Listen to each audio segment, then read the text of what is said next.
Albert আইনস্টাইনের সব কথা ঠিক কথা নয়, তার কথা কিছু ঠিক থাকতে পারে, কিছু ভুল থাকতে পারে, কিন্তু আল্লাহর নবী আর আল্লাহর কোনো কথাই ভুল থাকতে পারে। তার মানে তার প্রত্যেক কথা হচ্ছে হাসান, উত্তম কথা। রাহমাতুল্লাহি ওয়া বারাকাতুহু।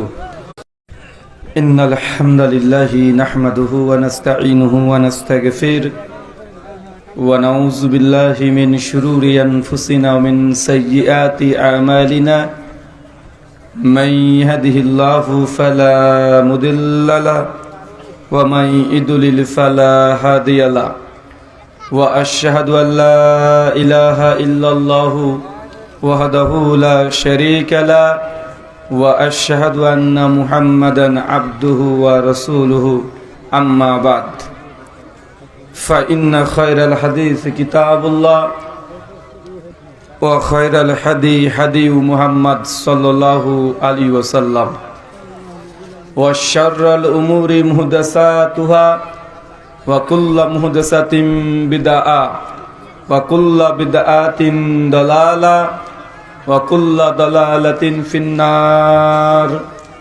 আউযু বিল্লাহিস সামিউল আলীম মিনাশ শাইতানির রাজীম মিন হামজিহি ওয়া নাফখিহি ওয়া নাফসিহি। ইয়া আইয়ুহান নাসুত্তাকু রাব্বাকুমুল্লাযী খালাকাকুম মিন নাফসিন ওয়াহিদা ওয়া খালাকা মিনহা যাওজাহা ওয়া বাসসা মিনহুমা রিজালান কাসীরাও ওয়া নিসাআ ওয়াত্তাকুল্লাহাল্লাযী তাসাআলুনা বিহি ওয়াল আরহাম ইন্নাল্লাহা কানা আলাইকুম রাকীবা। ইয়া আইয়ুহাল্লাযীনা আমানুত্তাকুল্লাহা ওয়া কুলু কাওলান সাদীদা ইউসলিহ লাকুম আমালাকুম ইয়াগফির লাকুম যুনুবাকুম ওয়া মান ইউতিল্লাহা ওয়া রাসূলাহু ফাকাদ ফাযা ফাওজান আযীমা। ক্বালা রাব্বি ইশরাহ লি সাদরি ওয়া ইয়াসসির লি আমরি ওয়াহলুল উকদাতাম মিন লিসানি ইয়াফকাহু কওলি। রব্বি জিদনি ইলমা ওয়া জিদনি ফাহমা। সমস্ত প্রশংসা সেই মহান সত্তা আল্লাহ সুবহানাহু ওয়া তাআলার জন্য, যিনি আমাদের সৃষ্টি করেছেন। শুধু সৃষ্টি করেননি, এই পৃথিবীতে সহস্র কোটি মাখলুকাত সৃষ্টি করার পরেও যিনি আমাদের এই মানব জাতিকে সর্বশ্রেষ্ঠ জাতি, সর্বশ্রেষ্ঠ মাখলুকাত এবং সর্বশ্রেষ্ঠ নবী মুহাম্মদে আরবি সাল্লাল্লাহু আলাইহি ওয়াসাল্লামের উম্মত হিসেবে প্রেরণ করেছেন, সেই মহান সত্তা আল্লাহ সুবহানাহু ওয়া তাআলার সংক্ষিপ্ত শুকরিয়া সুজুদ আদায় করি। তার নিজের শেখানো ভাষা দিয়ে সকলে এক বাক্যে পড়ি আলহামদুলিল্লাহ।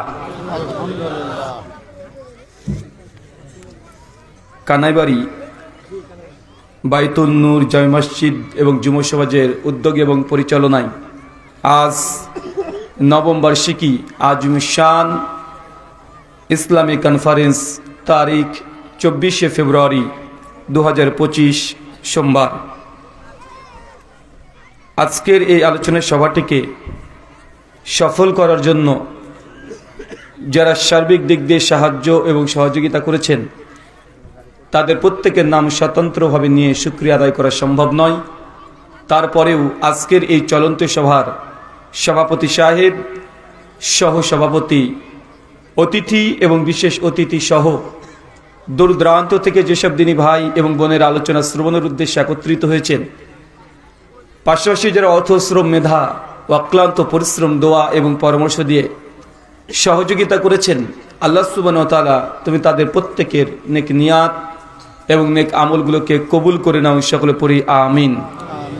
মহান সত্তা আল্লাহ সুবহানাহু ওয়া তাআলার কাছে দোয়া, এই প্রার্থনা, আল্লাহ সুবহানাহু ওয়া তাআলা আমরা মানুষ, আমরা কম বেশি ছোট বড় ভুল, ত্রুটি বিচ্যুতি, গুনাহ, পাপ, অন্যায় করে থাকি। আজকের এই আলোচনা সভার ওসিলায় আমাদের পেছনের ছোট ছোট গুনাহগুলোকে তুমি ক্ষমা করে দাও। সকলে পড়ি আমিন। সম্মানিত সুধী, বাদ মাগরিব থেকেই বিভিন্ন আলোচক তারা পবিত্র কোরআনুল কারীম এবং হাদিসে মুবারাকা থেকে অনেক গুরুত্বপূর্ণ আলোচনা আপনাদের সামনে পেশ করেছেন। আজকের এই আলোচনা সভার অন্তিম লগ্নে আপনাদের সামনে উপস্থিত হয়েছি। নির্দিষ্ট একটি বিষয়ের উপরে কোরআনুল করিম এবং হাদিসে মুবারাকা থেকে বর্তমান প্রেক্ষাপটকে সামনে রেখে কিছু কথা বলার উদ্দেশ্যে আজকে যে বিষয়ে গুরুত্বপূর্ণ আলোচনা হবে, আলোচ্য বিষয় যে আমলে জান্নাতে ঘর পাওয়া যায়। কি বললাম বলেন তো, আরো জোরে বলেন। তার মানে আলোচ্য বিষয় থেকে আমরা অনুমান করতে পারছি যে আজকে এমন কিছু আমলের কথা বা ইবাদতের কথা বলবো যে ইবাদতগুলো আপনি যদি করেন এ দুনিয়াতেই, ইনশাআল্লাহ আপনি বিশ্বাস করেন মৃত্যুর পর পরমার্থিক জীবন, পরলৌকিক জীবন যখন কিয়ামতের মাঠ সংঘটিত হয়ে যাবে, মানুষ যে কৃতকর্ম করেছে, যা করেছে তার পরিপূর্ণরূপে আল্লাহ সুবহানাহু ওয়া তাআলা প্রতিদান দিয়ে কিছু মানুষকে জান্নাত দেবেন, আর কিছু মানুষ তার কর্মের কারণে জাহান্নাম যেতে হবে। বিশ্বাস করেন তো নাকি? আমরা এতটুকু বিশ্বাস করি তো যে আমাদের মৃত্যু অনিবার্য, মৃত্যুর পর পরমার্থিক জীবন তথা আল্লাহ সুবহানাহু ওয়া তাআলা আবারও হাসরের মাঠে আমাদেরকে তুলবেন।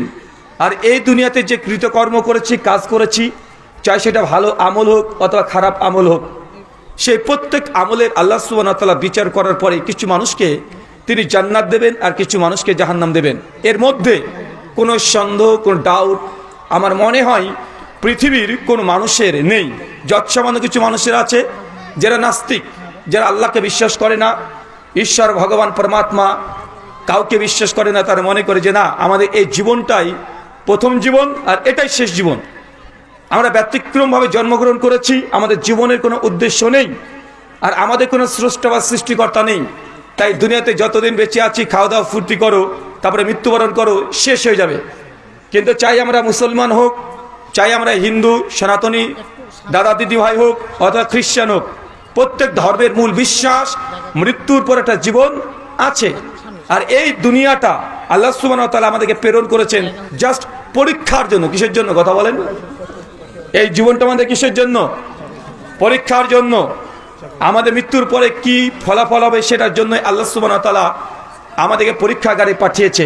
চলেন আজকের আলোচ্য বিষয় যে আমলে জান্নাতে ঘর পাওয়া যায়। প্রথমেই কোরআনুল কারীম থেকে একটা কোরআনের আয়াত আপনারা যারা শ্রোতা আছেন তাদের উদ্দেশ্যে। আল্লাহ সুবহানাহু ওয়া তাআলা বলছেন সূরা জুমার সূরা নম্বর 39 আয়াত নম্বর 18, আল্লাযীনা ইয়াস্তামিউনাল কওল ফায়াত্তাবিউনা আহসানা উলাইকা আল্লাযীনা হাদাহুমুল্লাহ উলাইকা হুম উলুল আলবাব। বাংলা ভাব অনুবাদ, আল্লাহ বলছেন আল্লাযীনা ইয়াস্তামিউনাল কওল, যারা মনোযোগ দিয়ে কথা শোনে। চাচা বলেন তো কি বলছে? আমার কথা শুনতে পাচ্ছেন? আমার কথা বুঝতে সমস্যা হচ্ছে নাকি? মানে আমাদের ইন্ডিয়ান বাংলা আপনাদের বাংলার মধ্যে কিছুটা সাময়িক পার্থক্য আছে, তার অর্থ এই নয় যে আপনি বুঝতে পারবেন না। আমার বিশ্বাস যে আপনি 100-এ বিশ্বাস মানে বুঝতে পারবেন। তো আল্লাহ সুবহানাহু ওয়া তাআলা বলছেন আল্লাযীনা ইয়াস্তামিউনাল কওল, যারা মনোযোগ দিয়ে কথা শ্রবণ করে, মানে কথা শোনে। তার মানে আল্লাহর দাবি যে প্রত্যেক মানুষকে কথা শুনতে হবে। যদি কথা না শুনেন, দূরে বসে থাকেন, যেটা মুসলমানদের প্রোগ্রাম, আমরা তো সনাতন ধর্মের অনুসারী, আমরা ওদের আলোচনাতে যাব না। কেউ যদি বলে না ওটা আহলে হাদিস, ওদের আলোচনা সবাই যাওয়া যাবে না, আমরা তো মাযহাব মানি, কেউ যদি দূরে বসে থাকে, তাহলে কোরআনের এই আয়াতের উপর আমল করা হলো না। আল্লাহ এই জন্য বলছে কথা শুনতে হবে। কথা কে বলছে এটা গুরুত্বপূর্ণ নয়, বরং কার কথা বলা হচ্ছে এটাই গুরুত্বপূর্ণ। অনেক সময় রাস্তার একটা ফকিরও আপনাকে এমন একটা পরামর্শ দিয়ে দিতে পারে যে আপনার জীবনের টার্নিং পয়েন্ট ঘুরে যেতে পারে, পারে কি পারে না? তাই কথা কে বলছে এটা গুরুত্বপূর্ণ নয়। এখন যদি কোনো হিন্দু পণ্ডিত এসে আপনাদের এই মঞ্চে এসে এমনি কথা বলতে গিয়ে যদি বলে যে মুসলমান তোমরা কেন সুদ খাচ্ছ, কেন ব্যাংকের ইন্টারেস্ট খাচ্ছ, অথচ তোমাদের হাদিসে আছে কেউ যদি জেনে বুঝে 1 টাকা সুদ খায়, মায়ের সঙ্গে জেনা করলে যে পাপ, একাই তুমি সে পাপ করছো, লোকটা হোক হিন্দু, তো কথা ঠিক না ভুল? তাহলে মুসলমান হলে মানতে হবে কি হবে না? একজন অমুসলিম হিন্দু দাদা যদি এসে বলে যে মুসলমানদের ধর্মে তো মদ খাওয়াকে হারাম করা হয়েছে, কল্লু মুস্কির খামরুন প্রত্যেক নিষেধ দ্রব্য সেগুলো হচ্ছে খামরুন মদের অন্তর্ভুক্ত, আর সব মদ এগুলো হারাম, লোকটা হোক হিন্দু, কিন্তু কথা তিনি কি নিজের ব্যক্তির কথা বলেছে না কোরআন হাদিসের কথা বলেছে? কথা বলেন। তাহলে এই কথা আমাদেরকে মানা লাগবে কি লাগবে না? তার মানে কথা কে বলছে এটা গুরুত্বপূর্ণ নয়, মানে কার কথা বলছে এটাই গুরুত্বপূর্ণ। তাই আপনাদের আলোচনা শুনতে হবে, যদি না শুনেন কখনো সত্য পাবেন না। যদি আপনি মনে করেন যে আমি সত্যের উপরেই আছি, নতুন করে সত্য অনুসন্ধান করার দরকার নেই, আপনার মতো বোকা এই দুনিয়াতে আর কোনো মানুষ নেই। আল্লাহ বলছেন আল্লাযিনা ইয়াসতামিউনাল কওল, যারা মনোযোগ দিয়ে কথা শোনে। তার মানে কথা শুনলেই আল্লাহর অনুমতি, তবে বক্তার সব কথা শুনে মানা যাবে না। কি বললাম? বক্তার সব কথা মানা যাবে? বক্তার তো অনেক রকমের কোয়ালিটি আছে না? আপনাদের বাংলাদেশের একটা তাহিরি আছে না? ও জিকির করে, বসেন বসেন জিকির আছে না? বক্তার তো অনেক রকমের কোয়ালিটি। 36 ইঞ্চি বক্তা আছে না নাই? রাত্রেবেলাতে নারী ছিল, দিনের বেলায় পুরুষ হয়ে গেছে, এটা বক্তা আছে না নাই? বক্তা ওয়াজ করছে, মাহফিল করছে, শ্রোতারা এমনভাবে জিকির তুলে দিয়েছে, শ্রোতারা উঠে আসে, বক্তাকে সে লিপকিস করে চলে যাচ্ছে, মানে পারলে লুঙ্গি খুলে নিয়ে চলে যায়, এমন বক্তা আছে না নাই? মানে ওয়াজ করতে করতে শ্রোতারা ওই সামিয়ানা ধরে ঝুল খেলছে, ডান্স দিচ্ছে, নাচ করছে, আছে না নাই? আল্লাহ সুবহানাহু ওয়া তাআলা তার জন্য বলেছেন কথা শোনো, আলোচকদের কথা শুনবে, তবে সব কথা মানা যাবে না। মানার আগে আল্লাহ আপনাকে শর্ত বেঁধে দিয়েছে, কি? ফায়াত্তাবিউনা আহসানা, বক্তার কথা শুনে যেটা সবচেয়ে উত্তম কথা, ভালো কথা, সেগুলোকে গ্রহণ করবে। এখন মহা মুসিবত এখানেই যে বক্তার কোন কথাটা ভালো আমি কিভাবে বুঝবো? সব বক্তাই তো ভালো ভালো কথাই বলে। আমার আগে একজন আলোচক আলোচনা করে গেছে, অনেক আলোচনা করছে, তো কোন কথা ভালো কথা এটা নেই, তো দ্বিধা আছে না নাই? চলেন এই দ্বিধা কাটানোর জন্য আমার ব্যক্তি কোনো কথা নেওয়ার দরকার নেই। আল্লাহ সুবহানাহু ওয়া তাআলার নবী যার উপরে কোরআন মাজিদ অবতীর্ণ হয়েছে, তিনি আহসানু মানে উত্তম কথা বলতে কোন কথা সেটা তিনি ব্যাখ্যা করে বলে দিয়েছেন। সহিহ মুসলিম কিতাবুস সালাত হাদিস নাম্বার 850 আল্লাহ নবী বলছেন, ফা ইন্না খায়রাল হাদিসি কিতাবুল্লাহ, সবচাইতে উত্তম কথা, দামি কথা কিতাব আল্লাহ। কার কথা? আল্লাহর কথা। ওয়া খায়রাল হাদি, হাদি মুহাম্মদ সাল্লাল্লাহু আলাইহি ওয়াসাল্লাম। এরপর দুনিয়াতে সবচাইতে উত্তম কথা নবী মুহাম্মদ সাল্লাল্লাহু আলাইহি ওয়াসাল্লামের কথা। দুনিয়ার প্রত্যেক মানুষের কথাই ঠিক থাকতে পারে, ভুলও থাকতে পারে। কবি কাজী নজরুল ইসলামের সব কথা ঠিক কথা নয়, অ্যালবার্ট আইনস্টাইনের সব কথা ঠিক কথা নয়। তার কথা কিছু ঠিক থাকতে পারে, কিছু ভুল থাকতে পারে, কিন্তু আল্লাহর নবী আর আল্লাহর কোনো কথাই ভুল থাকতে পারে। তার মানে তার প্রত্যেক কথা হচ্ছে হাসান, উত্তম কথা। যদিও সেই কথা আপনার বিরুদ্ধে চলে যায়, আপনার বাপের বিরুদ্ধে চলে যাক, রাষ্ট্রের বিরুদ্ধে চলে যাক, তারপরেও সেই কথাটাই উত্তম কথা। আমি জানি যখন আবু দাউদের 4311 নম্বর হাদিস আপনার সামনে অনুবাদ করে বলা হবে আল্লাহ নবীর ভাষায়, আল্লাহ নবী বলছে যে নারী সুগন্ধি মেখে বাড়ির বাইরে বের হয়, আর তার সুগন্ধি যদি কোনো অন্য পুরুষ যদি সেন্ট ঘ্রাণ পেয়ে যায়, আল্লাহ নবী বলছে ডাইরেক্ট ওই মেয়েটা বেশ্যা। বুঝতে পারেননি মনে হয়? কথাটা শুনে খারাপ লাগছে না? যে একটা নারী শুধু সেন্ট মাখবে এটা হচ্ছে অপরাধ, এই জন্য রাস্তায় চলাচল করবে। আল্লাহ নবী বলছেন এই নারীটা জেনা করেনি, বেশ্যা। আমি জানি এই কথাটা আপনার খারাপ লাগছে, কিন্তু কিচ্ছু করার নেই, এই কথাটাই উত্তম কথা। কেন? কারণ এই কথা নবী মুহাম্মদ সাল্লাল্লাহু আলাইহি ওয়াসাল্লাম বলেছেন। এমন হৃদয়কে রাখতে হবে যে না, কথা শুনবো, কথা শোনার পরে যে কথা সবচেয়ে দামি কথা, তাতে কোরআন আর হাদিসের কথা আমার বিরুদ্ধে চলে গেলেও আমি সেই কথাকে মানবো। আমি জানি যদি আপনাকে নেশাজাত দ্রব্যের বিরুদ্ধে কথা বলা হয় আপনার রাগ বেশি হয়, সুদের বিরুদ্ধে কথা বললে আপনার রাগ একদম হাই লেভেলে চলে যায়। যদি আপনাকে বলা হয় যে ভাই যাকাত দেন, আপনি তখন নিজে কেমন কেমন ভাবেন, মানে এগুলো করতে চান না, কিন্তু জেনে রাখবেন এই কথাগুলোই উত্তম কথা। বক্তা সুর দিয়ে বক্তব্য দিচ্ছে, আপনাকে একটা শোনাই। একজন বক্তা আলোচনা করছে, আল্লাহ নবী বসে আছেন, হাসান আর হোসেন দুই ভাই বসে আছে। নবীকে এসে বলছেন, ইয়া রাসূলুল্লাহ, নবীজি, নানাজি বলেন তো কে বড়? তখন আল্লাহ নবী তিনি চিন্তা করে বলছেন, আমি তো নবী, আমি তো সর্বশেষ নবী, আমি তো কিয়ামতের মাঠে শাফাত করব।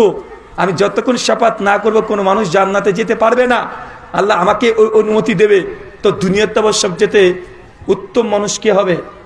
হোসেনকে আমাদের নবী তখন বলছেন যে হোসেন কেন, আমি সর্বশ্রেষ্ঠ? হোসেন তখন বলছেন যে নানাজি হলো না। আল্লাহ নবী তখন বলছে হলো না মানে তাহলে কে শ্রেষ্ঠ? কে ভালো, কার সম্মান বেশি? হোসেন বলছেন যে আমার আর হাসানের, মানে আমরা দুই ভাইয়ের সম্মান দুনিয়াতে সবচেয়ে বেশি। আল্লাহ নবী অবাক হয়ে বলছেন যে কিভাবে তোমাদের সম্মান বেশি? তখন হাসান হোসেন বলছেন, নানাজি বলেন তো আপনার মায়ের নাম কি? তখন আল্লাহ নবী তিনি বলছেন যে আমার মায়ের নাম আমিনা। হুসাইন আর হাসান দুই ভাই তখন তারা বলছে, আপনি জানেন আমার মায়ের নাম কি? আমার মায়ের নাম ফাতিমা। এখন বলেন তো কে বড়, ফাতিমা বড় না আমিনা বড়? এখন সবাই জানি আল্লাহ নবীর মা তিনি ঈমান আনেননি, কিন্তু ফাতিমা তিনি তো সঙ্গে নবীরই কন্যা, তিনি তো আলীর স্ত্রী, তিনি তো জান্নাতের সর্দারনি। এখন কে বড়? নবী তখন চিন্তা করে বলছে, তাই তো, ব্যাপারটা তো ভেবে দেখিনি। একটুবার আবার বলছেন যে নানাজি আপনার আব্বার নাম কি? তখন বলছেন যে আমার আব্বার নাম আব্দুল্লাহ। হুসেন তখন বলছে, আপনি জানেন আমার বাবার নাম কি? আমার বাবার নাম হচ্ছে আলী বিন আবি তালেব। এখন কে বড়, আপনার বাবা আব্দুল্লাহ বড় না আমার বাবা আলী বড়? কে বড়? এখানে একই ব্যাপার, আলীর অনেক মাকাম, অনেক মর্যাদা। আল্লাহ নবীর বাপ তো ঈমান আনে নাই, কিন্তু আলী তো চতুর্থ খলিফা, নবীর স্বয়ং জামাই, তো তার চাইতে সম্মানিত ব্যক্তি আর কে হবে? তখন আল্লাহ নবী বুঝতে পারছেন যে না, হোসেন যে কথা বলছে ঠিকই বলেছে। ভাই এ ওয়াজ শোনা আছে না নাই? শুনেছেন কি শোনেন নাই? শুনেছেন। কিন্তু যে ঘটনাটা বললাম গোটাটাই মিথ্যা কথা, এটা হাদিস না। এখন অনেকে বলতেন হুজুর এটা হাদিস না, মানে জি সহি তো দূরের কথা, জাইফ তো দূরের কথা, জাল হাদিসের গ্রন্থে কথাগুলো নাই। তাহলে কোনো তাফসিরে আছে না, তাও নেই। ইসরায়েলের কোনো রেওয়াতে আছে, তাও নেই। তাহলে বক্তারা বলছে যে বড় বড় বক্তা, এটা বক্তারা তৈরি করেছে এই গল্পটা। কেন? কারণ যখন আমরা কাটা কাটা কথা বলি কোরআন সুন্নাহর কথা, আপনারা বসে থাকতে চান না। বক্তা যখন গল্প দিয়ে ওয়াজ করে তখন আপনারা কান খাড়া করে শুনতে থাকেন। একটু আগে গল্পটা বলছিলাম, কতজন কান খাড়া করে শুনছে, অথচ এটা হাদিসই না, বক্তারা তৈরি করেছে গল্প। আমি বললাম হাদিস না, আর এই কথা আমি বলেছি 2019-এ প্রথম। আজকে প্রায় 6 বছর হয়ে গেল। আপনি চেষ্টা করেন গোটা বাংলাদেশের যত বড় মাদ্রাসা আছে, যত বড় আলেম আছে, তাদের কাছে যান, গিয়ে বলেন যে ইন্ডিয়া থেকে একজন হুজুর এসে বলেছেন এটা নাকি হাদিস না, আসলে কি এটা হাদিস না, আপনি তথ্য যাচাই করেন। আমার কথা মানতে হবে না। যদি আপনি আমাকে ভুল করতে, মানে প্রমাণ করতে পারেন যে এটা হাদিস, সেদিন আমার কাছে এসে বলবেন, ইনশাল্লাহ। আপনি পারবেন না, কেন? এটা হাদিসই না। এরকম অনেক গল্প আছে। আরেকটা বলবো, নবী সুলাইমান আলাইহিস সালাম নাম শুনেছেন? একজন নবী সুলাইমান আলাইহিস সালাম আল্লাহকে বলছে, আল্লাহ তুমি তো গোটা সৃষ্টি জগতের বাদশাহ, আর আমি নবী সুলাইমান, তুমি আমাকে দুনিয়ার বাদশাহী দিয়েছ। তা আল্লাহ আমার খুব শখ যে তোমার এই সৃষ্টি জগৎকে 1 বছর রিজিকের দায়িত্ব নেব, তাদেরকে খাওয়া দাওয়া করাবো। আল্লাহ তখন সুলাইমানকে বলছে, সুলাইমান আমার এই সৃষ্টি জগৎ সম্পর্কে তুমি জানো না, কত বড়, তুমি পারবে না। আল্লাহ নবী সুলাইমান তখন বলছে, আল্লাহ যদি 1 বছরের জন্য না পারে তাহলে 1 মাসের জন্য দাও। আল্লাহ বলছে, না তবুও তুমি পারবে না। আল্লাহ 1 সপ্তাহের জন্য দাও, তবুও পারবে না। 1 দিনের জন্য দাও, তাও পারবে না। অবশেষে বলছে, আল্লাহ 1টা বেলার জন্য দাও। আচ্ছা এই অর্চনা আছে না নাই? যখন আল্লাহ সুবহানাহু ওয়া তাআলা অনুমতি দিলেন সুলাইমানকে, সুলাইমান যাও, তোমাকে 1টা দিনের 1 বেলার জন্য গোটা রিজিকের দায়ভার দিয়ে দিলাম। নবী সুলাইমান তো বাগ খুশি। সঙ্গে সঙ্গে নবী সুলাইমান জিনদের বাদশাহ, তাকে ডাক দিলেন। কেন? নবী সুলাইমান তিনি জিনদেরকে বশ করতে পারতেন, তিনি জিনদেরকে নিয়ন্ত্রণে রাখতে পারতেন। এই জন্য তো বাংলাদেশে দেখবেন একটা কিতাব পাওয়া যায়, বইটার নাম হচ্ছে সুলাইমানি কিতাব, মানে তাবিজের কিতাব, আছে না নাই? ওই বই 318 নম্বর পৃষ্ঠায় লেখা আছে যে কিভাবে অন্যের বউকে ভাগাবেন।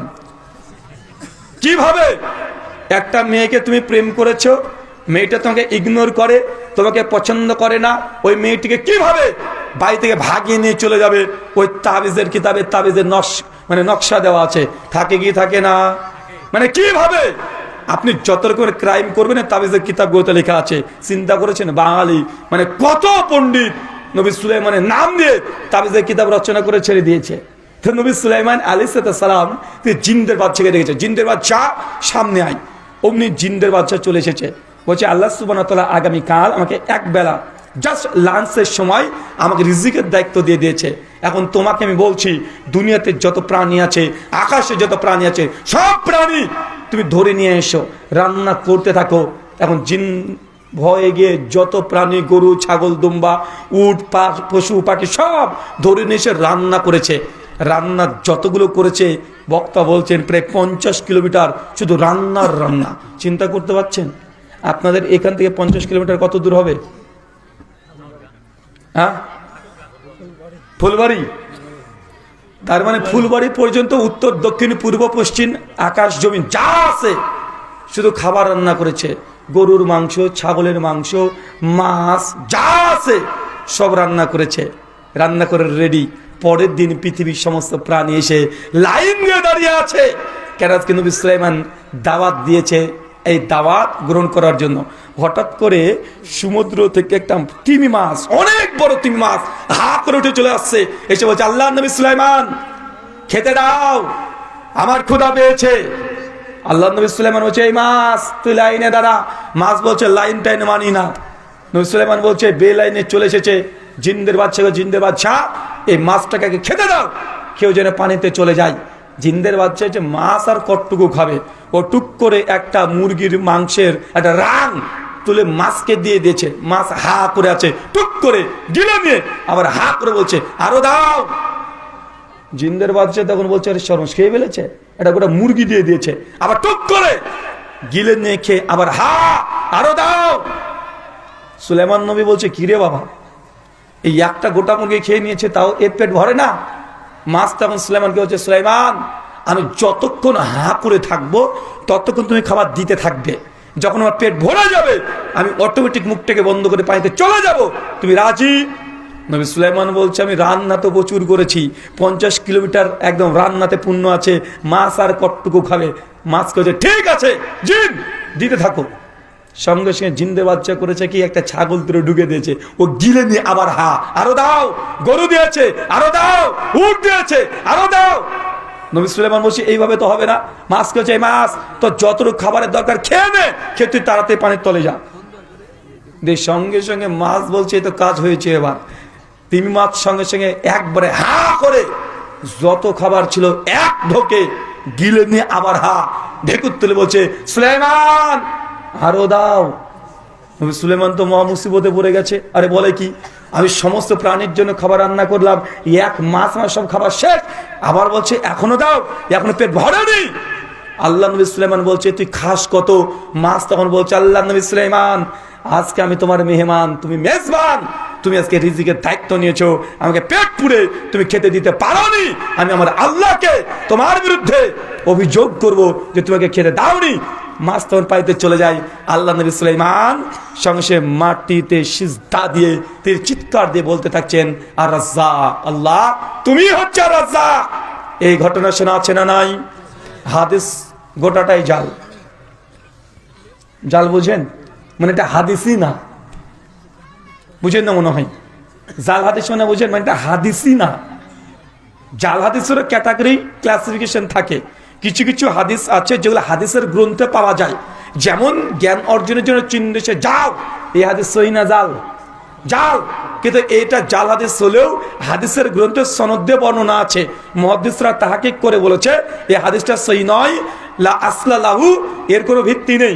শহুল ইমানুল বাইহাকিতে এর সনদ বর্ণনা আছে, কিন্তু মাছের গল্প, নবী সুলাইমানের গল্প, এটা হাদিসের কোনো কিতাবেই নাই, কোনো তাফসিরে নাই। কিন্তু বড় বড় আলোচকরা বলে কি বলে না?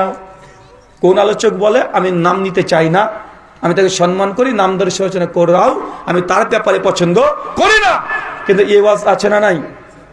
আপনি কষ্ট পাচ্ছেন মনে হয়। আচ্ছা চাচা বলেন তো, তিমি মাছ কি গরু খায়? বক্তা খাওয়াচ্ছে যে। আচ্ছা তিমি মাছ কি রান্না করা মাংস খায়?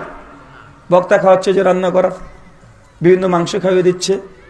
তা আপনার মনের মধ্যে একটা প্রশ্ন আসে না যে একটা তিমি মাছ গোটা 50 কিলোমিটার খাবার কীভাবে খাবে? ওটাকে তিমি মাছ ছিল না? তাহলে বড় রকেটও তো পারবে না, অত বড় পারবে নাকি? তো আপনাকে বলছে আর আপনি হাসছেন, শুনছেন, খুশি হয়ে যাচ্ছেন। মানে ধর্মের মধ্যে অধার্মিক কথা বিশ্বের অনেক জায়গাতে আছে, আর এগুলো প্রচার করে মূলত ধার্মিক ব্যক্তিরা। যেন আমি বললাম মুসলমানদের কিছু কথা। চলেন একটু হিন্দু দাদাদের ব্যাপারে বলে আসি। রামচরিত মানসে 3টে গল্প লেখা আছে। হিন্দু দাদারা যদি থাকেন আমার কথাতে অনুভূতিতে আঘাত পাবেন না, আমি সমালোচনা করছি না, জাস্ট বোঝানোর জন্য। রাম, লক্ষ্মণ, সীতা, 3 জনের নাম জানা আছে না নাই? রামের স্ত্রীর নাম হচ্ছে সীতা, আর রামের ভাইয়ের নাম হচ্ছে লক্ষ্মণ, আর রামের ভক্ত হচ্ছে হনুমানজি। তো সীতাকে যখন হরণ করে নিয়ে চলে যায়, রামচন্দ্র এসে বাড়িতে দেখে লক্ষ্মণ রেখা ভেদ করে কে সীতাকে তুলে নিয়ে চলে গেছে। সঙ্গে সঙ্গে রামচন্দ্র এসে দেখছে যে কই, তার স্ত্রী সীতা তো নেই। তখন ভগবান রাম কান্নাকাটি শুরু করেছে আর খুঁজে বেড়াচ্ছে, কোথায় আমার স্ত্রী, কে নিয়ে গেছে? লক্ষ্মণ, আমার স্ত্রী কোথায়, তোমার বৌদি কোথায়? লক্ষ্মণ বলছে আমি তো দেখি নাই। সঙ্গে সঙ্গে রামচন্দ্র জঙ্গলে চলে গেছে, বনে চলে গেছে, হরিণকে জিজ্ঞাসা করছে আমার স্ত্রী সীতাকে তুমি দেখেছো? গাছকে জিজ্ঞাসা করছে আমার স্ত্রী সীতাকে তুমি কি দেখেছো? ভগবান রাম কাঁদছে, চিন্তা করছেন ভগবানে কান্না করছে, বউকে কিডন্যাপ করে নিয়ে চলে গেছে, তাই বউকে হাইজ্যাক করে নিয়ে চলে গেছে ভগবানের।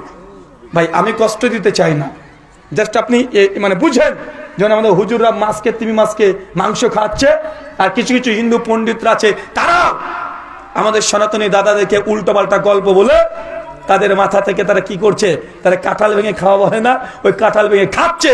সব ধর্মে আছে, আমার এটাও প্রশ্ন নয়। সঙ্গে সঙ্গে হনুমানজি চলে এসেছে, জয় শ্রীরাম বলে রামচন্দ্রকে প্রণাম করেছে। তারপরে হচ্ছে প্রভু আমি জানি আপনার স্ত্রীকে কে হরণ করে নিয়ে চলে গেছে, কে নিয়ে গেছে? বলছে লঙ্কার রাবণ, ও নিয়ে চলে গেছে। রামচন্দ্র তখন অবাক যে তার আমার স্ত্রীকে কিভাবে নিয়ে আসবো, এখন লঙ্কা যদি ভেদ করতে হয় অনেক মানে 7 সমুদ্র পার করে যেতে হবে। তখন হনুমানজি বলছে প্রভু আপনি কোনো চিন্তা করবেন না, আমি আপনার ভক্ত, আমি মাতা সীতাকে উদ্ধার করবই।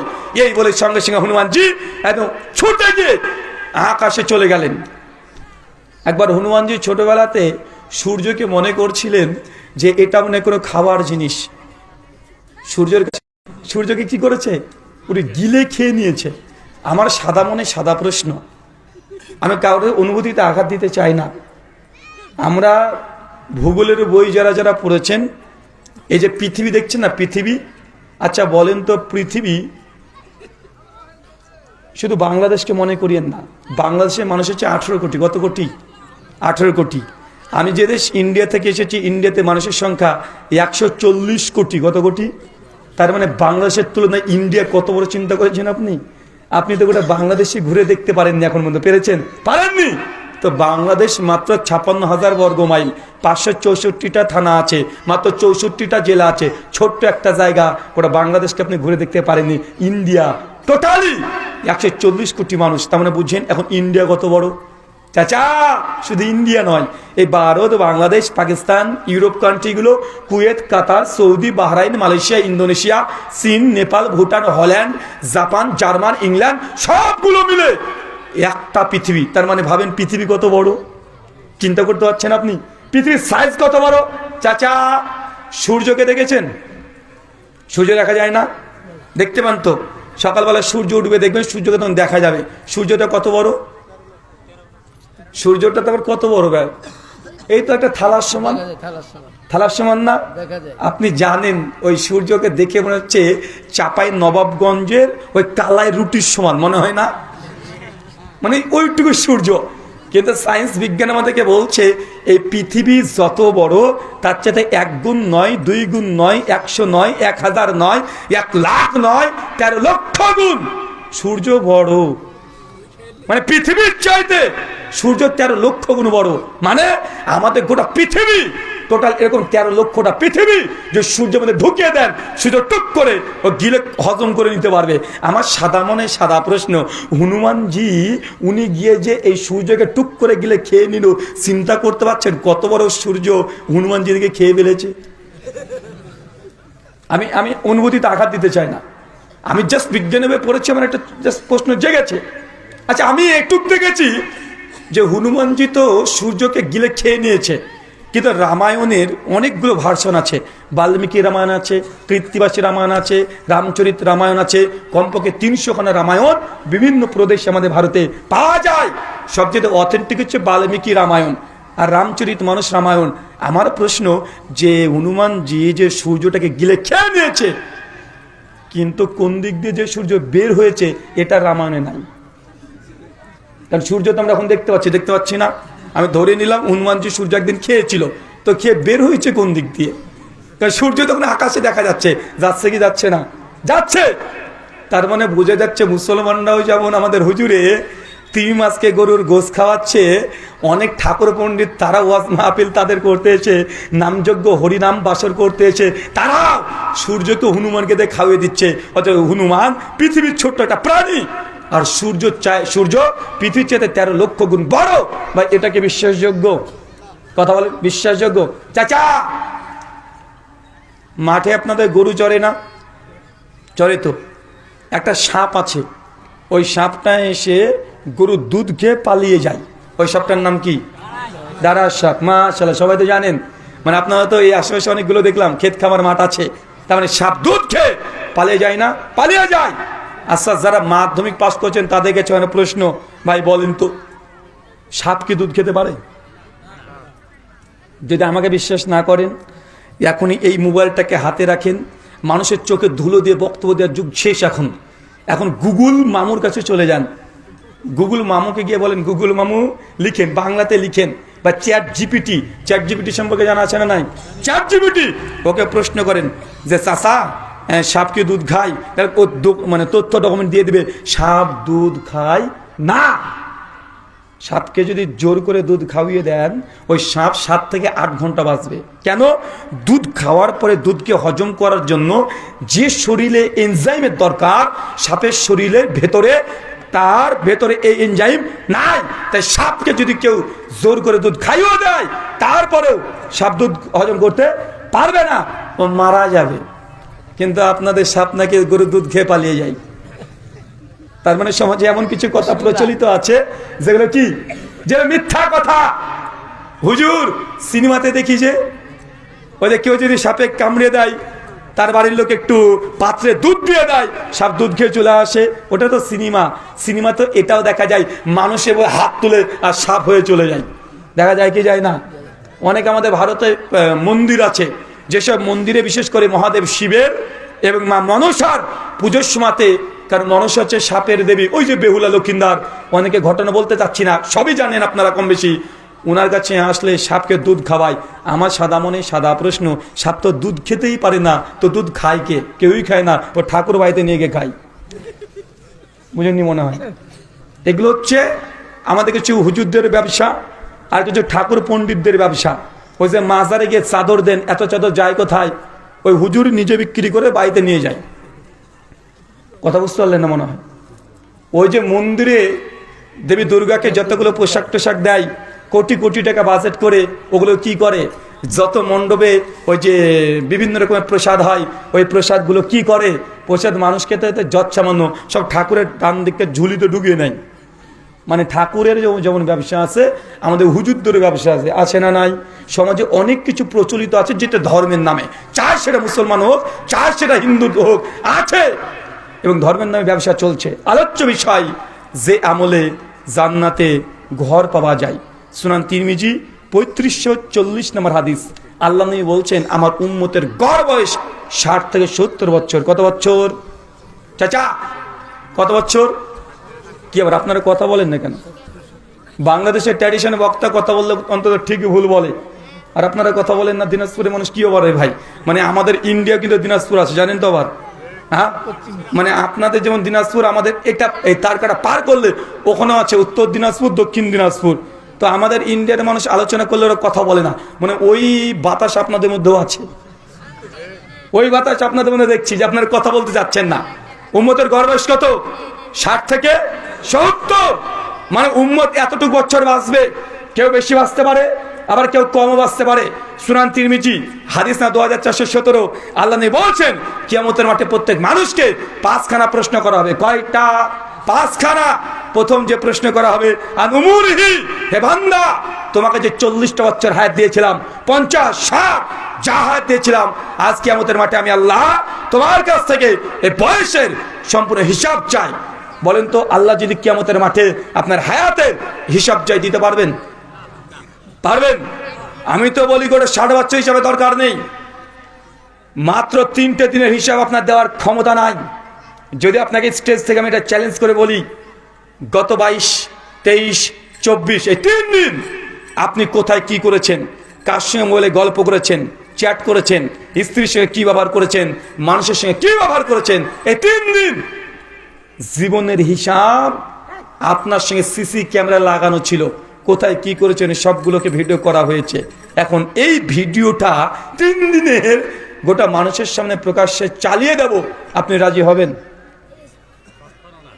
রাজি হতে পারবেন? আর 60 বছর না, মাত্র 3টে দিনে, তাই আপনি রাজি হবেন না। কিন্তু কিয়ামতের মাঠে আপনার পুরো জিন্দেগির বয়সের আল্লাহ সুবহানাহু ওয়া তাআলা হিসাব নেবেন। আচ্ছা, ফেসবুক কার কার আছে একটু হাত তোলেন তো। হ্যাঁ, মানে হাতই তুলে না, দেখ। আচ্ছা, হাত নামান। আচ্ছা, ফেসবুক কি আবিষ্কার করেছে? আমার মোবাইলই নেই। আচ্ছা, মোবাইলই নেই, আমার মোবাইলই নাই। ভালোই। আচ্ছা, ফেসবুকের আবিষ্কারক কে? Mark Zuckerberg. ও ধর্ম কি? ইহুদি। কোন ধর্মের? ইহুদি। মার্ক জুকারবার্গ 2 বছর আগে তিনি টুইট করে জানিয়েছেন যে তার মূল লক্ষ্য বা উদ্দেশ্য ছিল যে গোটা বিশ্ব জগতে যতগুলো মানুষ আছে, মানুষ কতগুলো আছে? 800 কোটি। এই 800 কোটি মানুষের পুরো তথ্য, ডাটা, ডকুমেন্টস তাদের হাতে রাখবে। এখন ইহুদিদের যদি পরিকল্পনা এটা হয় যে আপনার ডকুমেন্টস, তথ্য হাতে রাখবে, এটা আপনার জন্য লাভদায়ক না ক্ষতিদায়ক? ফিলিস্তিনে মুসলমান পরে নির্যাতন কারা করছে? ইহুদিরা। তারা গোটা বিশ্বকে তারা কন্ট্রোল করতে চায়, হাতের মুঠোর মধ্যে রাখতে চায়। এটা বড় ভয়ঙ্কর কথা না, তার চাইতে বড় ভয়ঙ্কর কথা বলছেন যাদের এই অ্যান্ড্রয়েড বা অ্যাপেল বা মাইক্রোসফট এই মোবাইলগুলো আছে, যাদের সোশ্যাল মিডিয়া ফেসবুক বা ইউটিউব বা টুইটার, ইনস্টাগ্রাম অথবা বিভিন্ন গেমস, ফ্রি ফায়ার, পাবজি যা আছে, যারা এই অ্যান্ড্রয়েড সেট ব্যবহার করে প্রত্যেক দিন কমপক্ষে 4 থেকে 5 ঘন্টা এই মোবাইলের সময় ব্যয় করে। কত ঘন্টা? চাচা, আপনার ব্যাগটা 4 থেকে 5 ঘন্টা মোবাইল চালায়? কম চালায় না বেশি চালায়? কম না বেশি? মানে মিনিমাম 4 থেকে 5 ঘন্টা এই মোবাইল আপনি প্রতিদিন ব্যবহার করছেন। আপনাদের এখানে ছোট্ট একটা প্রশ্ন, যারা আছেন রাত্রিবেলাতে ঘুমানোর সময় আপনারা কে আছেন এমন একজন ব্যক্তি যে 10 মিনিট মোবাইলটাকে ঘোচাঘুচি করেন না, অথচ তার এই অ্যান্ড্রয়েড মোবাইল আছে?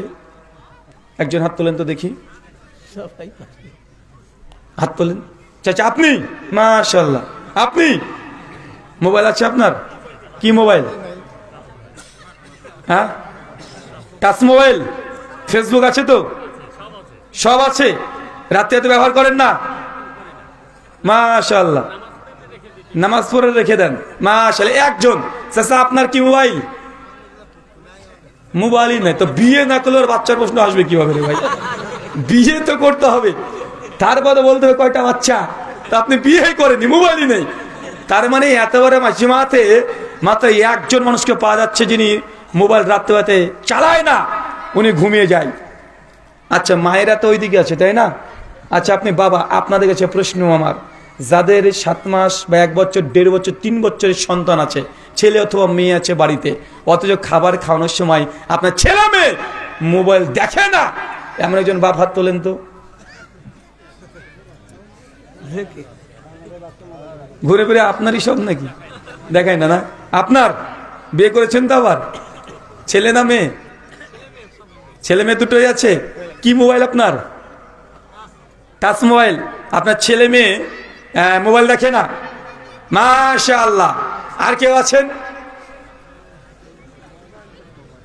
তার মানে চিন্তা করে দেখেন যে আমাদের মোবাইল অ্যাডিকশন এত বেশি যে আপনি নিজেই ঘুমানোর আগে 10-15 মিনিট মোবাইল না ঘুচালে আপনার ঘুমটা ঠিক আসে না। আপনার ছেলে মেয়েকে খাওয়াতে হলেও মোবাইল দেওয়া লাগে, নচেত সে খেতে চায় না। এখন বলেন তো, তাহলে মোবাইলকে কি আমরা চালাচ্ছি না মোবাইল আমাদেরকে চালাচ্ছে? মোবাইল আমাদেরকে চালাচ্ছে। মোবাইলের নিয়ন্ত্রণ আমরা সবাই। আচ্ছা, প্রতিদিন যদি 5 ঘন্টা মোবাইলের সময় আপনি ব্যয় করে দেন, আচ্ছা ঘুমান কত ঘন্টা? কত ঘন্টা? কমপক্ষে 6 ঘন্টা ঘুমাচ্ছেন। ঘুমের প্রস্তুতি 1 ঘন্টা, ঘুম থেকে উঠে আরো 1 ঘন্টা, মানে ঘুম পারপাসে প্রতিদিন 8 ঘন্টার সময়, মোবাইলে 5 ঘন্টা, 5 ঘন্টা বাদ দেন 4 ঘন্টা ধরেন, মানে 8 4 12 ঘন্টা প্রতিদিন ঘুম আর মোবাইলের পেছনে যে চলে যায়। 24 ঘন্টায় একদিন তো 12 ঘন্টা তো আগেই শেষ। আল্লাহ যদি আপনাকে 60 বছর হায়াত দেয়, 30 বছর আগেই বাপ, আর আপনি শিশু অবস্থায় 10 বছর পর্যন্ত আবার বাপ, তো আপনার হায়াত কত পেয়েছেন? কত পেয়েছেন? 30 না 10, আরো বাদ দেন, বাচ্চা ছেলে 20 বছর আপনার হায়াত, কিন্তু আল্লাহ হিসেবে কত দিয়েছে? 60 বছর। কিন্তু আপনি সময় পাচ্ছেন কত বছর? মাত্র 20 বছর। এরপরে খাওয়া পায়খানা করা কত কি আছে যেগুলোর কোনো গুরুত্ব নেই। তার মানে আপনি হিসাব করে দেখেন আপনার জীবনটাকে কোন দিকে নিয়ে যাচ্ছেন। আল্লাহ বলছেন কিয়ামতের মাঠে প্রত্যেক মানুষকে তার উমর, তার বয়স কোন খাতে ব্যবহার করেছে আল্লাহ জিজ্ঞাসাবাদ করবে। আপনারা রাজি আছেন তো? উত্তর দিতে পারবেন?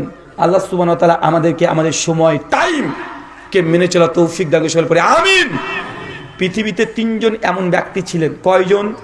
3 জন, যারা দুনিয়াতে জীবিত ছিলেন, অথচ আল্লাহ সুবহানাহু ওয়া তাআলা জানিয়ে দিচ্ছেন যে এই 3 জন জীবিত অবস্থায় জান্নাতে ঘর পেয়ে গেছে। কয়জন? 3 জন। আল্লাহ নবী যখন মেরাজে গিয়েছিলেন, মেরাজে গিয়ে তাদের ঘরও দেখে এসেছে।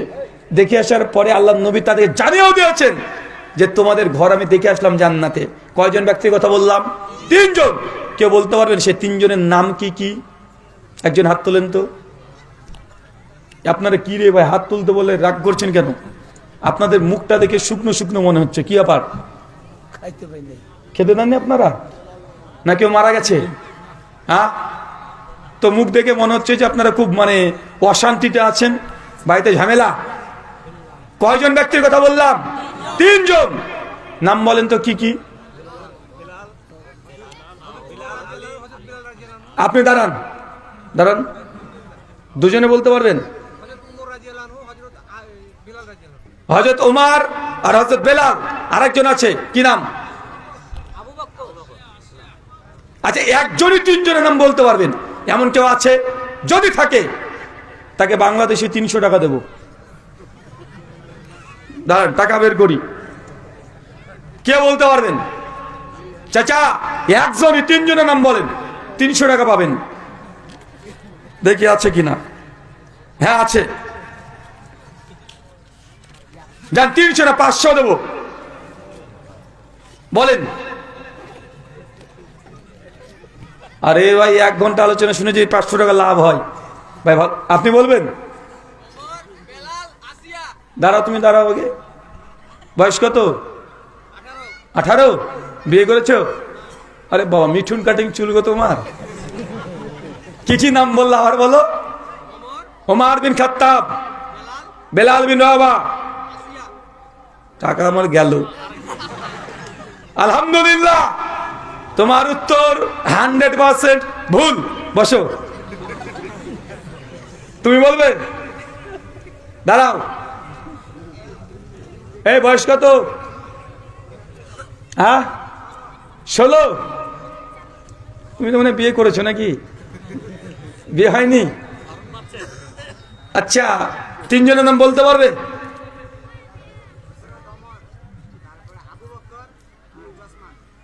ওমর, আবু বকর, ওসমান। মাশাআল্লাহ, আমার টাকা বেঁচে গেছে। বসো। 2 জনের উত্তর দিয়েছেন, টাকা কিন্তু আমার বেঁচে গেছে। আর 1 জন নেব। 3 জনের নাম বলতে পারলে যান 700 টাকা দেব।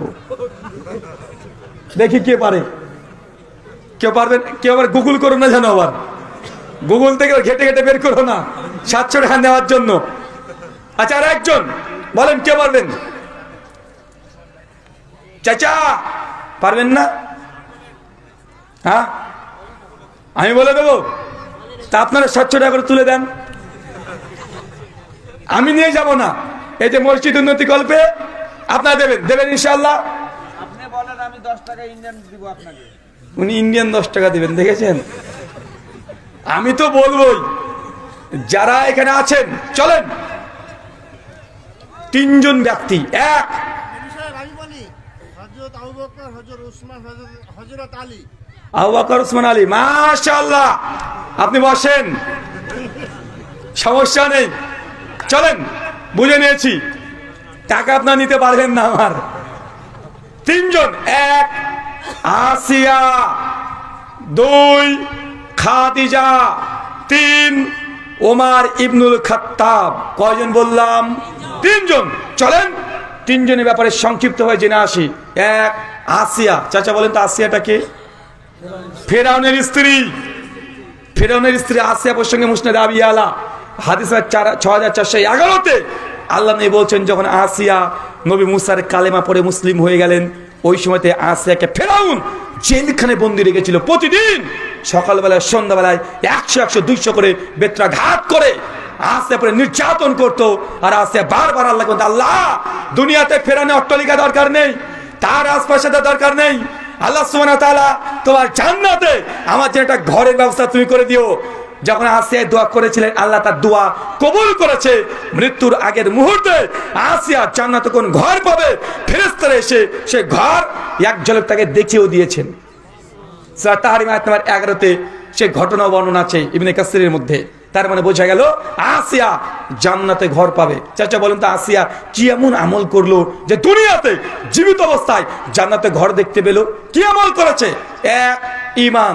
দুই, আসিয়ার ধৈর্য। চিন্তা করছেন যে ফেরাউনের মতো বদ মানুষ, খারাপ মানুষ তার সঙ্গে সংসার করছে, তার সঙ্গে কখনো কোনো অভিযোগ করছে না। আমাদের মায়েরা দেখেন, একটু যদি আপনার সঙ্গে যদি 19-20 হয়ে যায়, স্বামীর সঙ্গে যদি একটু ঝামেলা হয়ে যায়, ডাইরেক্ট আপনার মুখের উপরে বলে দেবে 20 বছর ধরে তোমার সঙ্গে সংসার করছি, কোনোদিন তুমি আমাকে শান্তি দিলা না। বলে কি বলে না? চাচা বলে, চাচা এই কথা বলেছে। আর কমন আর একটা কথা বলে দিবে, একটু 19-20 হয়ে গেলে যে তোমার মতো ব্যক্তির সঙ্গে আমি বলাই সংসার করে গেলাম, অন্য কোনো মেয়ে হলে জিন্দগিতে তোমার ভাত খেত না। চাচা বলেন এই কথা? এটা মেয়েদের কমন ডায়লগ, মানে ওরা বলবে একটু 19-20 হয়ে গেলে। আমি একদিন আলোচনা করছি প্রশ্নোত্তর পর্বে, একজন ছেলে এসে আমাকে প্রশ্ন লিখে পাঠিয়েছে যে হুজুর, আমার স্ত্রী একটু ঝামেলা হলে আমাকে এই কথাটা বলে যে আমি বলে সংসার করে গেলাম, অন্য কোনো মেয়ে হলে জিন্দগিতে তোমার ভাত খেত না। তো কথা শুনে ব্যাপক আমার রাগ হয়, খুব রাগ হয়। এখন বলেন তো এই বউকে তালাক দেওয়া যাবে? মানে কত রেগে আছে দেখেছেন? তালাক দেওয়া যাবে? উনি বলছেন আমার স্ত্রী এসেছে আজকে, একটু বলেন তো তালাক দেওয়া যাবে কি যাবে না? আমি তখন বলছি ভাই, এ বিষয়ে মাসলা দিতে গেলে একটু মানে লঙ্কা ঝাল বেশি দিয়ে দিতে হবে, নচেত সংসার টিকবে না। আমি তাকে পরামর্শ দিয়ে বলেছি, যখন তোমার স্ত্রী এই কথা বলবে, কানে কানে গিয়ে স্ত্রীকে বলবে, শোনো তুমি যখন এতই বলছো আর একটা চান্স নিয়ে দেখবো নাকি? তুমি বলছো আমি নাকি আমার কেউ নাকি ভাত খাবে না, তো তোমাকে তালাক দিয়ে যদি বাপের বাড়ি পাঠিয়ে দিই, আমি যদি বিয়েও করি, তো আমার সংসারে কি হচ্ছে তুমি তো দেখতে পাবে না। এক কাজ করো, তুমি এই ঘরে থাকবে, নতুন আর একটা বউ বিয়ে করে নিয়ে এসে পাশের ঘরে রেখে দিচ্ছি, তুমি তারপরে দেখো যে ওই মেয়ে আমার সঙ্গে ভাত খায় কি খায় না। এই কথাটা বলে দেবে, জিন্দগিতে আর কোনোদিন এই কথা মুখে উচ্চারণ করবে না। তার মানে আপনারা ওষুধ পেয়েছেন তো নাকি? পেয়েছেন তো? শুধু বলবেন যে একটা চান্স দিয়ে দাও, তোমাকে করে দেখাচ্ছি। আসিয়া তিনি জান্নাতে আগে থেকে ঘর পেয়ে গেছেন। দুই, খাদিজাতুল কুবরা। ইনি কে? আল্লাহ নবীর প্রথম স্ত্রী খাদিজাতুল কুবরা। বুখারী 3242 নম্বর হাদিস। নবী আমাদের বলছেন যে আমি একদিন আমার ঘরে বসে আছি, হঠাৎ করে ফেরেশতা জিবরিল দেখছি ঘরে চলে এসেছেন। সাক্ষাৎ জিবরিল নবীর ঘরে চলে এসে বলছেন, ইয়া রাসূলুল্লাহ, ওই দেখেন খাদিজা আসছে, তার হাতে খাবারের পাত্র আপনার কাছে আসছে, খাদিজাকে বলে দেন যে আল্লাহ সুবহানাহু ওয়া তাআলা খাদিজার জন্য জান্নাতে এত চকচকে ঘর তৈরি করেছে, যার ভেতর থেকে বাইরে দেখা যায় আর বাইরে থেকে ভেতর দেখা যাচ্ছে। যান আপনার স্ত্রীকে এই সুসংবাদটা দিয়ে আসেন।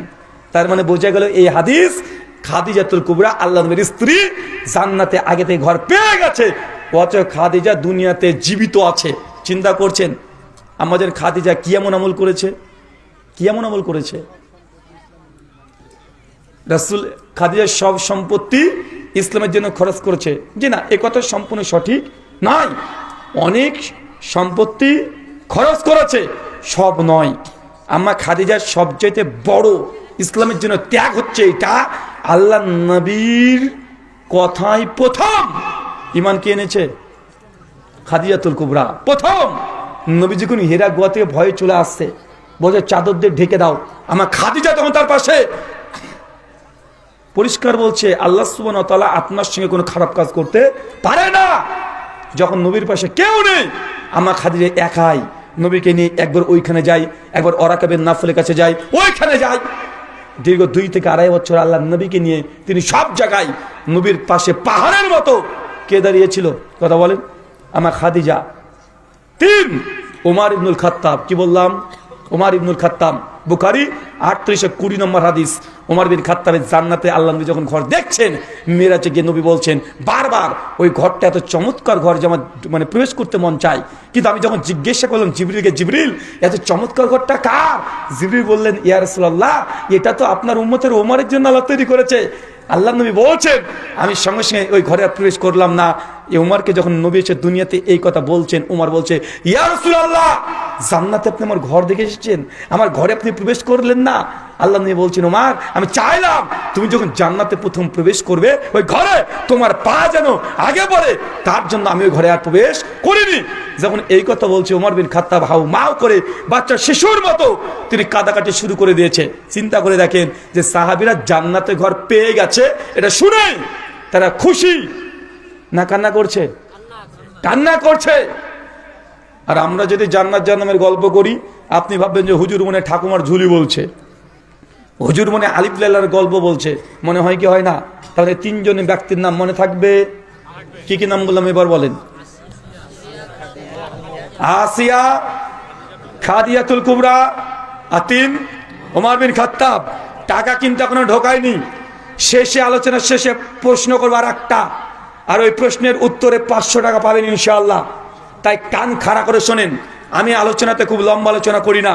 আমার আলোচনা 50 থেকে 1 ঘন্টা, 1 ঘন্টা 5 মিনিট আলোচনা হবে অল্প, কিন্তু আলোচনার জন্য আপনার ব্রেনের মধ্যে মুখস্থ হয়ে বাড়িতে চলে যান। এইভাবে আমি আলোচনা করি, ঘন্টা 2 ঘন্টা 4 ঘন্টা আলোচনা করলাম। আর আপনিও বলেন, বাপরে বাপ হেব্বি আলোচনা হয়েছে, কঠিন আলোচনা হয়েছে, হুজুরে হিন্দু ধর্ম প্রসঙ্গও বলেছে, বিশাল আলোচনা। তারপরে বলছে, ভাই আলোচনাতে কি কি বলেছে, কি শিখেছিস?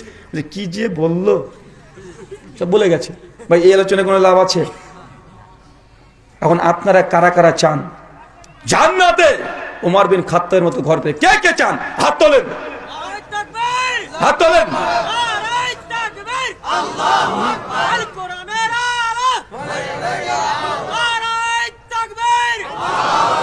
আল্লাহ তুমি কবুল করো, আমিন।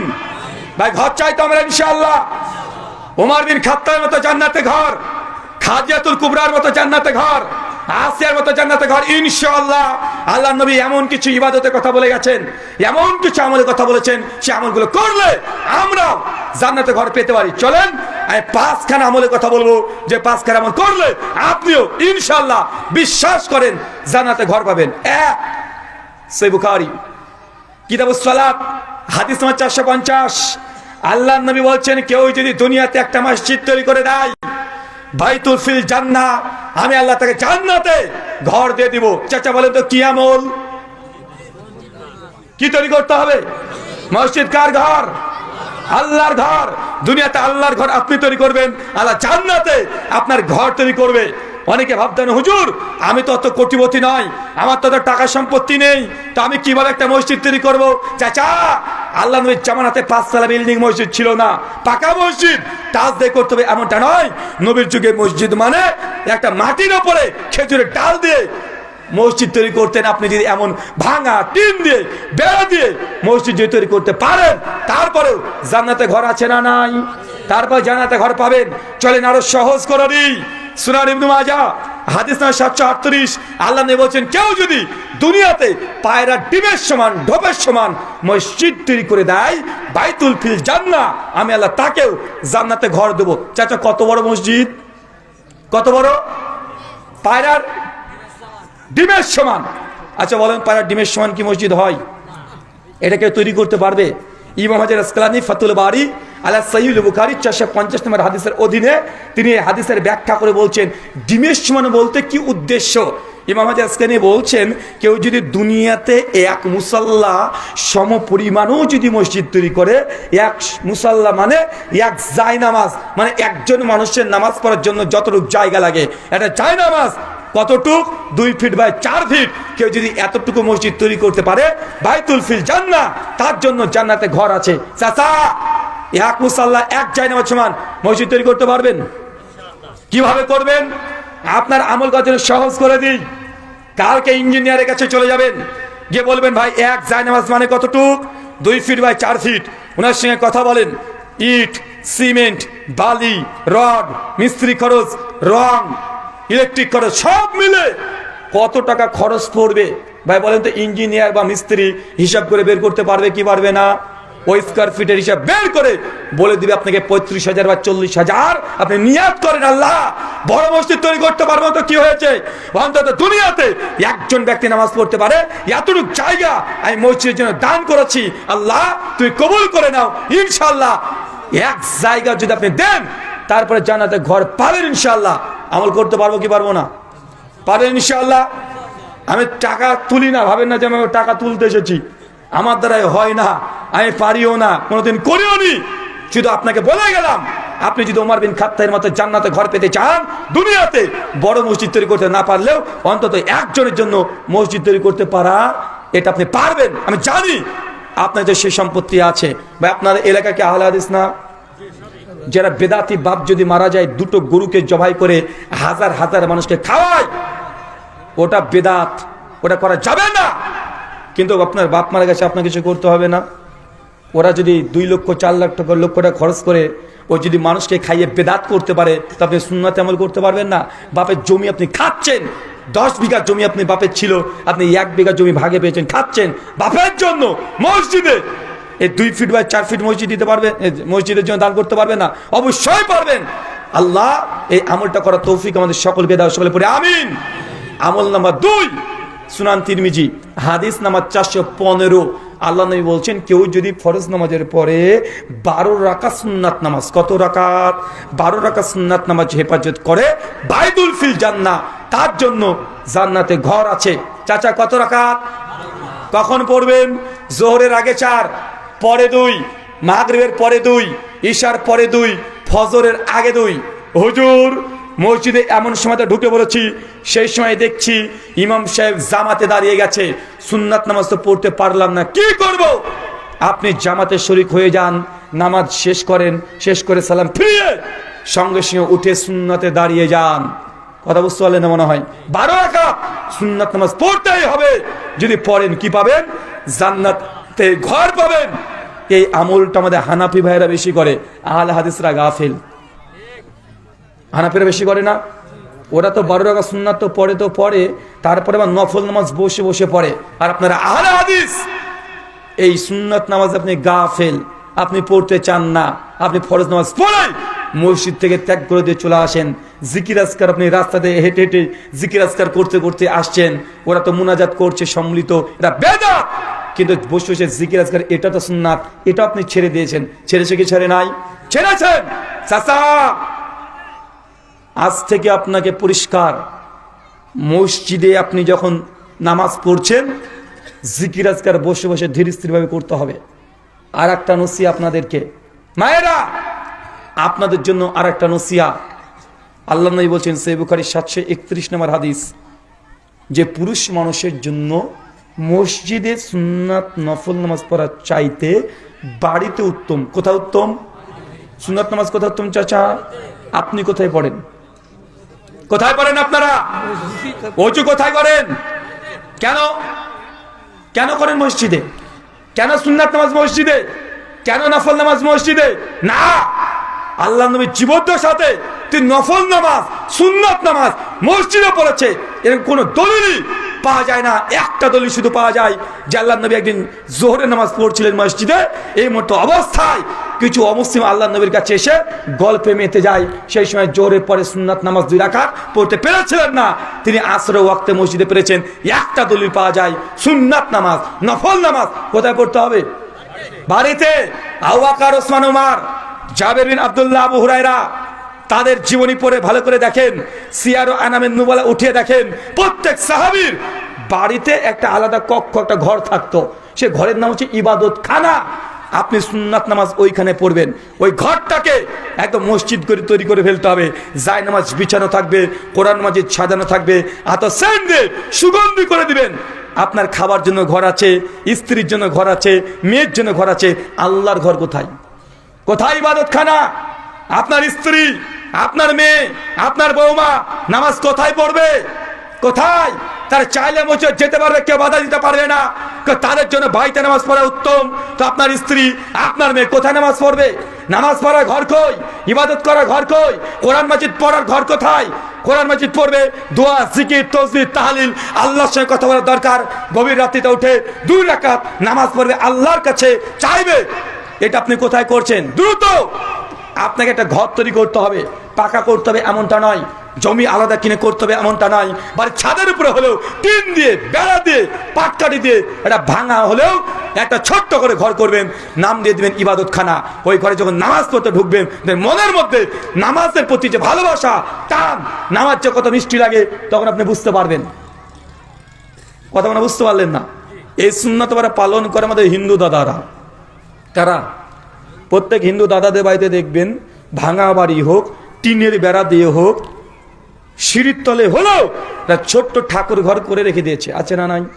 রাধা কৃষ্ণের ওইখানে ছবি আছে অথবা মূর্তি আছে। প্রতিদিন সকাল সন্ধ্যা 3-4 বেলা তারা বলছেন হরে কৃষ্ণা কৃষ্ণ কৃষ্ণ হরে হরে, হরে রাম রাম রাম হরে হরে। পরে কি পড়ে না?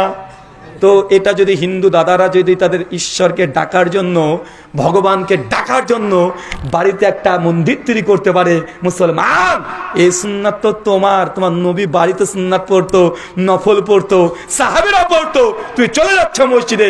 আমি এ কথা বলছি না যে মসজিদে নফল নামাজ, সুন্নাত নামাজ পড়া জায়েজ না, জায়েজ। তবে কোথায় উত্তম? ফরজ নামাজ শুধু মসজিদে হবে। কোথায় ফরজ নামাজ? কোথায়? মসজিদে।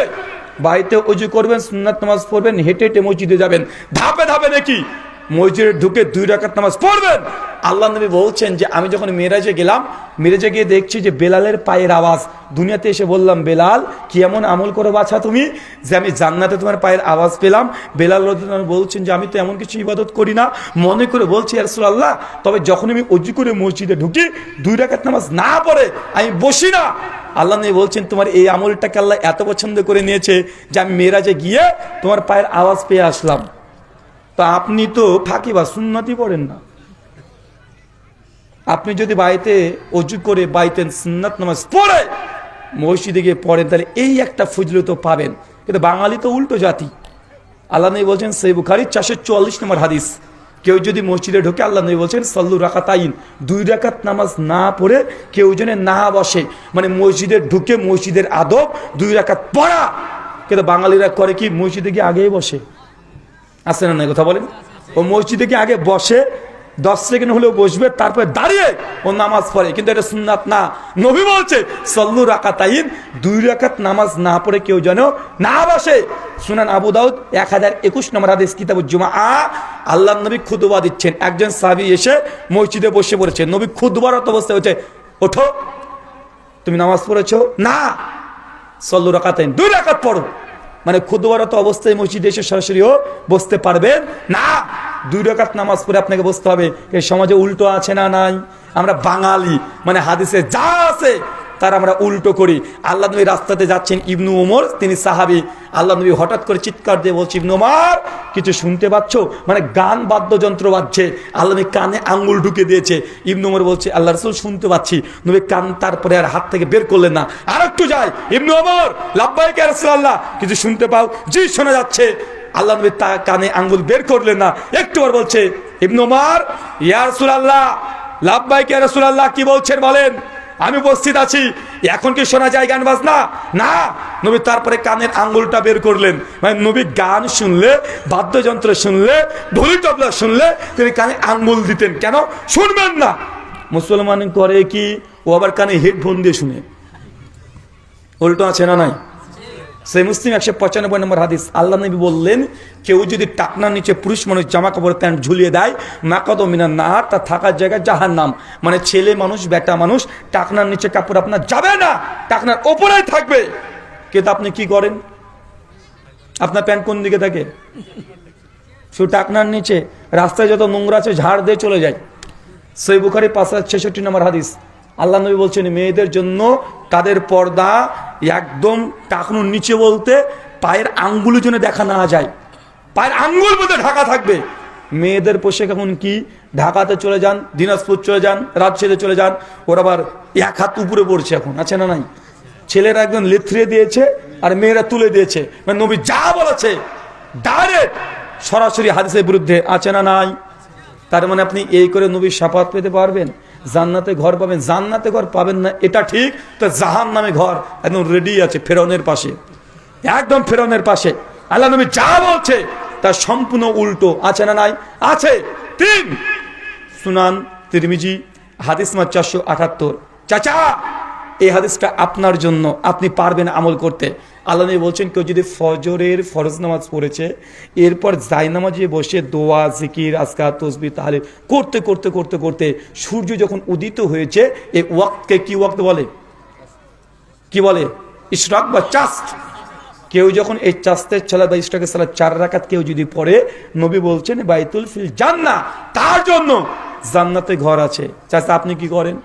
আপনি ফজরের নামাজ পড়ে দৌড়তে দৌড়তে মসজিদে থেকে বেরিয়ে গিয়ে চায়ের দোকানে ঢুকে আপনি সঙ্গে সঙ্গে কি করছেন? এই হাকিমপুরি জর্দা দিয়ে একটা পান দিয়ে জবর করে আছে না নাই? কথা বলেন। সাবধান, হাকিমপুরি জর্দা দিয়ে পানকে জান্নাত নয় জাহান্নামে ঘর কনফার্ম হয়ে যাবে। তাই সাবধান। ফজরের পরে আর 15-20 মিনিট অপেক্ষা করেন, জায়নামাজে বসে থাকেন, মাঝখানে কোনো কথা বলবেন না, শুধু বসে থাকার পরে 4 রাকাত চাস বা ইশরাকের সালাত আদায় করে মসজিদ থেকে বেরিয়ে যান। ইনশাআল্লাহ ওমর বিন খাত্তাবের মতো, আসিয়ার মতো আপনি জান্নাতে ঘর পেয়ে যাবেন। কয়টা আমলের কথা বললাম? আরেকটা দেব। 4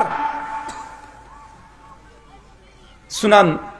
কে রে বাচ্চাটা? মারবে রে তোকে, ওখান থেকে লাইট মারছে। 4 নাম্বার সুনানে তিরমিজি হাদিস নাম্বার 1021। এই হাদিসটা যারা বাবা যারা মা তাদের জন্য। আল্লাহ নবী বলছেন একদিন হঠাৎ করে মালিকুল মউতকে চেনেন? মৃত্যুর ফেরেশতা, মানে আপনার পাশে আজরাইল। কোন ফেরেশতা? আজরাইল। আজরাইলকে আল্লাহ বলছে, আজরাইল তুমি কি অমুক গ্রামের অমুক ব্যক্তির ছোট্ট কলিজার টুকরার সন্তানকে আজকে মৃত্যু দিয়েছ? মালিকুল মউত বলছে, জি আল্লাহ, আজকে আমি ওই পরিবারের ছেলেটাকে মৃত্যু দিয়েছি। আল্লাহ আবার মালিকুল মউত তুমি কি অমুক পরিবারের অমুক ব্যক্তির কলিজার টুকরাকে তাদের বুক থেকে ছিনিয়ে এনেছো? হ্যাঁ আল্লাহ, আজকে তার সন্তানকে আমি ছিনিয়ে এনেছি। আল্লাহ তখন আগ্রহ করে মালিকুল মউতকে বলছে, মালিকুল মউত যখন তাদের সন্তানের তুমি মৃত্যু দাও তখন তার বাবা মা কি বলেছিল?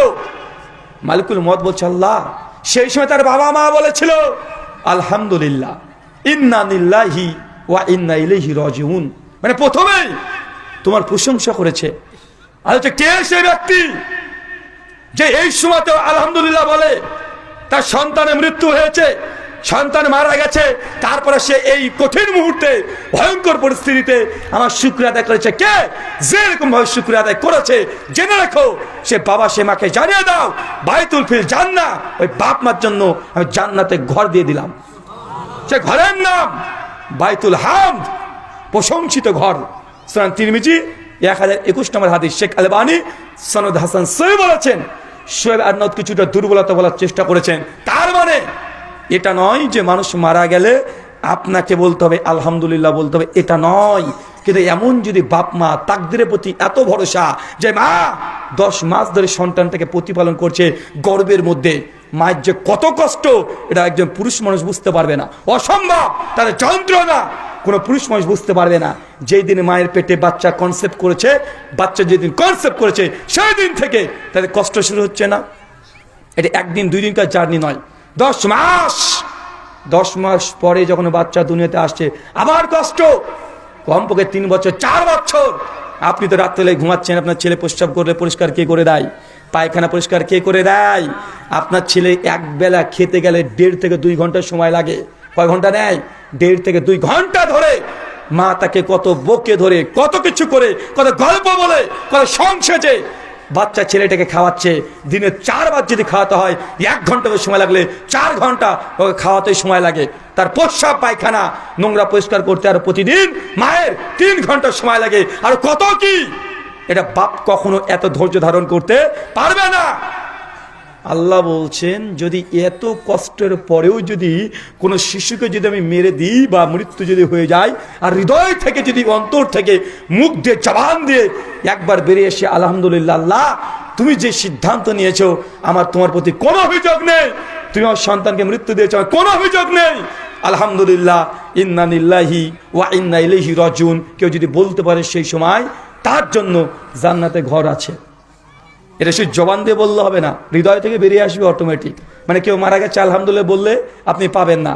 হচ্ছে আমাদের মায়েরা কি বাবারা কি করে উল্টো করে, ছেলের যদি জ্বর আসে মা শর্ট করে বলে আল্লাহ দুনিয়াতে কোনো মানুষ আর পেলে না, আমার ছেলেটাকে দেখতে পেলা, আমার ছেলেটাকে তুমি না দিয়ে আমাকে দাও। বলেন তো ভাই এটাতে কোনো কাজ হবে? এটাতে কোনো কল্যাণ হবে না, ছেলেটার কোনো কল্যাণ হবে না। ছেলেকে মহব্বত মায়া করবেন, কিন্তু আল্লাহর সিদ্ধান্ত অটল। ছেলে যদি অসুস্থ হয়ে যায় আলহামদুলিল্লাহ আল্লাহ তুমি আমার ছেলের কল্যাণ চেয়েছো, তুমি জ্বর দিয়েছো, তুমি আর শাফি, তুমি সুস্থতা দানকারী, আমার সন্তানকে তুমি সুস্থতা দান করো। 2 রাকাত নফল নামাজ পড়ে আল্লাহর সঙ্গে কথা বলেন, আল্লাহ আপনার সন্তানকে সুস্থ করে দিতে পারবে কি পারবে না? পারবে। কিন্তু অযথা আপনি আল্লাহর প্রতি অভিযোগ করছেন জান্নাতে ঘর পাবেন না জাহান্নামে। 5 মুসনাদে আহমদ হাদিস নম্বর 16103 আল্লাহ নবী বলছেন কেউ যখন নামাজে দাঁড়াবে কাদের সঙ্গে কাঁধ পায়ের সঙ্গে পা লাগিয়ে দাঁড়াও, মাঝখানে ফাঁকা বন্ধ রাখো। আবু দাউদ 666। ওই যে যাদের মাঝে ফাঁকা আছে আমি দেখছি শয়তান প্রবেশ করছে, আবু দাউদ 667। মুসনাদে আহমদ 16103 নবী বলছেন যারা নামাজে দাঁড়ানোর সময় কাদের সঙ্গে কাঁধ পায়ের সঙ্গে পা লাগিয়ে দাঁড়াবে বাইতুল ফিল জান্নাহ, আমি আল্লাহ ওই ব্যক্তিকেও জান্নাতে ঘর দিয়ে দেব।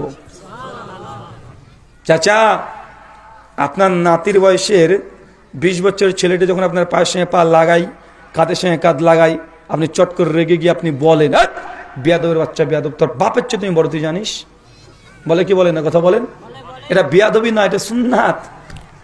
কেউ যদি এরকম করে যে সুন্নাত পালন করে নবী বলছেন বাইতুল ফিল জান্নাহ, তার জন্য জান্নাতে ঘর আছে।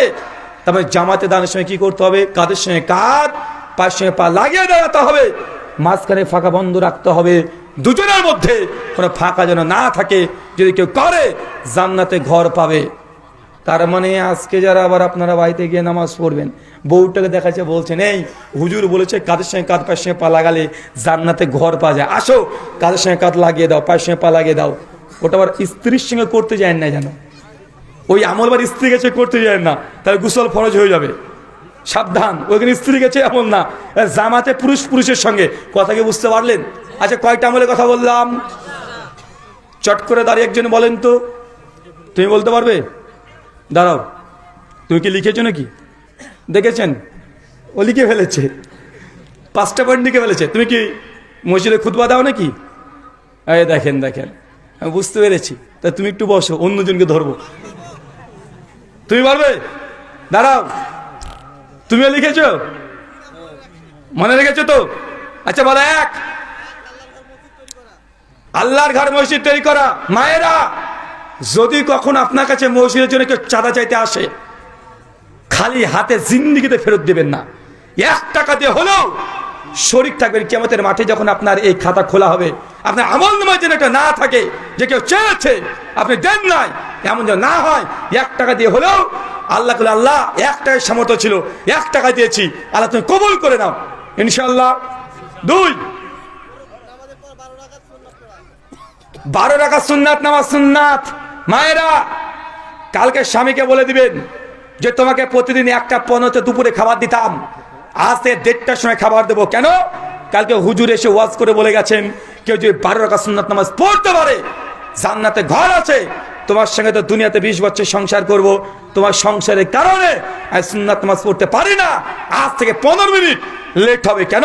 এই সময় সুন্নাত নামাজ পড়বো ইনশাআল্লাহ। আপনারা বউকে বলে দেবেন কালকে গিয়ে যে সুন্নাত নামাজ পড়তে শুরু করে দাও, খাবার আমি 15 মিনিট পরে খাবো, তোমার সঙ্গে দুনিয়াতে যেমন ঘর করছি ইনশাআল্লাহ জান্নাতেও ঘর তোমার সঙ্গেই করবো। মুখ কালো হয়ে গেছে, না না ওই বউ আর লাগবে না, জান্নাত আর লাগবে না তোমাকে। 3, মাশাআল্লাহ ফজরের নামাজের পরে সূর্য উঠে গেছে, একটু উঠেছে, ওই সময় 4 রাকাত ইশরাক বা চাষের সালাত আদায় করা। 4, সন্তানের মৃত্যু নয়, মানে যে কোনো খারাপ ইনসিডেন্ট ঘটনা যে জীবনে ঘটে ওই সময়ও আল্লাহ শুকরিয়া আদায় করা। কি করা? আল্লাহ শুকরিয়া। হতে পারে সন্তান মারা গেছে, তারপরেও আল্লাহ আমি তোমার তাকদীরে যা লেখা ছিল আমার, আমি তাতেই খুশি, আলহামদুলিল্লাহ, আমার কোনো দুঃখ নেই, কষ্ট নেই, তুই যা মনে করেছো যেটা আমার জন্য কল্যাণকর মনে করছো তুমি ঠিক করেছো, এই বলে তারপরে ইন্নালিল্লাহ পড়া। 5 তাদের সঙ্গে কাঁধ পায়ের সঙ্গে পা ফাঁকা বন্ধ রাখা।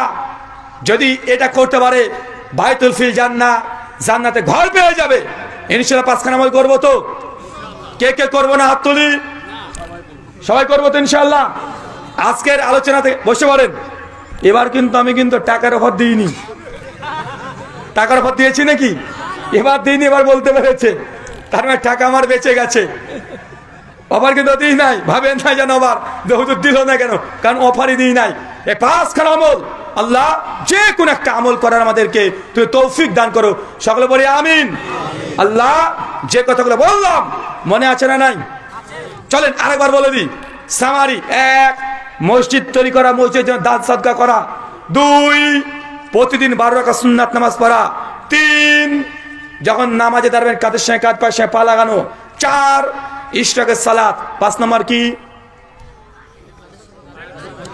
যে কোনো বালা মুসিবতে কি করা? আল্লাহ শুকরিয়া আদায় করা। আচ্ছা আর একটা বলে দিই সহজ আমল। সুনান দারমি হাদিস 435 আল্লাহ নবী বলেছেন কোন ব্যক্তি যদি প্রতিদিন 10 বার সূরাতুল ইখলাস, চাচা কোন সূরা?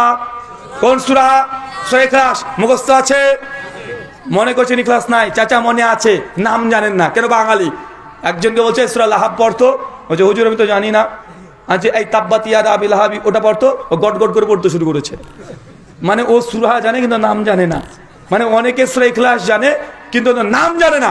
কোনটাকে সূরা ইখলাস বলে? মায়েরা কুল হু আল্লাহু আহাদ, বলো তিনি আল্লাহ এক এবং অদ্বিতীয়। আল্লাহুস সামাদ, তিনি আল্লাহ কারো মুখাপেক্ষী নন। লাম ইয়ালিদ ওয়া লাম ইউলাদ, তিনি আল্লাহ কারো কে জন্ম দেননি, তিনিও কারো সন্তান না। ওয়া লাম ইয়াকুল্লাহু কুফুয়ান আহাদ, তার সমতুল্য সমকক্ষ কেউ নেই। কেউ যদি এই সূরাটা প্রতিদিন 10 বার পাঠ করে, নবী আমার বলছেন বাইতুল ফিল জান্নাহ, তার জন্য জান্নাতে ঘর আছে। সাথে 10 বার পড়া যাবে? পড়বো তো ইনশাআল্লাহ? কতবার? 10 বার। হুজুর কোন সময় পড়বো? যে কোনো সময়, সকাল হোক রাত হোক, যে কোনো সময়। হুজুর রান্না করতে বসেছি, পড়তে পারবো? পারবেন। দোকানে আছি, পড়তে পারবো? পারবেন। শুয়ে আছি, পড়তে পারবো? পারবেন। রাস্তায় হাঁটছি, পড়তে পারবো? পারবেন। গাড়িতে আছেন, পড়তে পারবেন? পারবেন। কোনো সমস্যা নেই।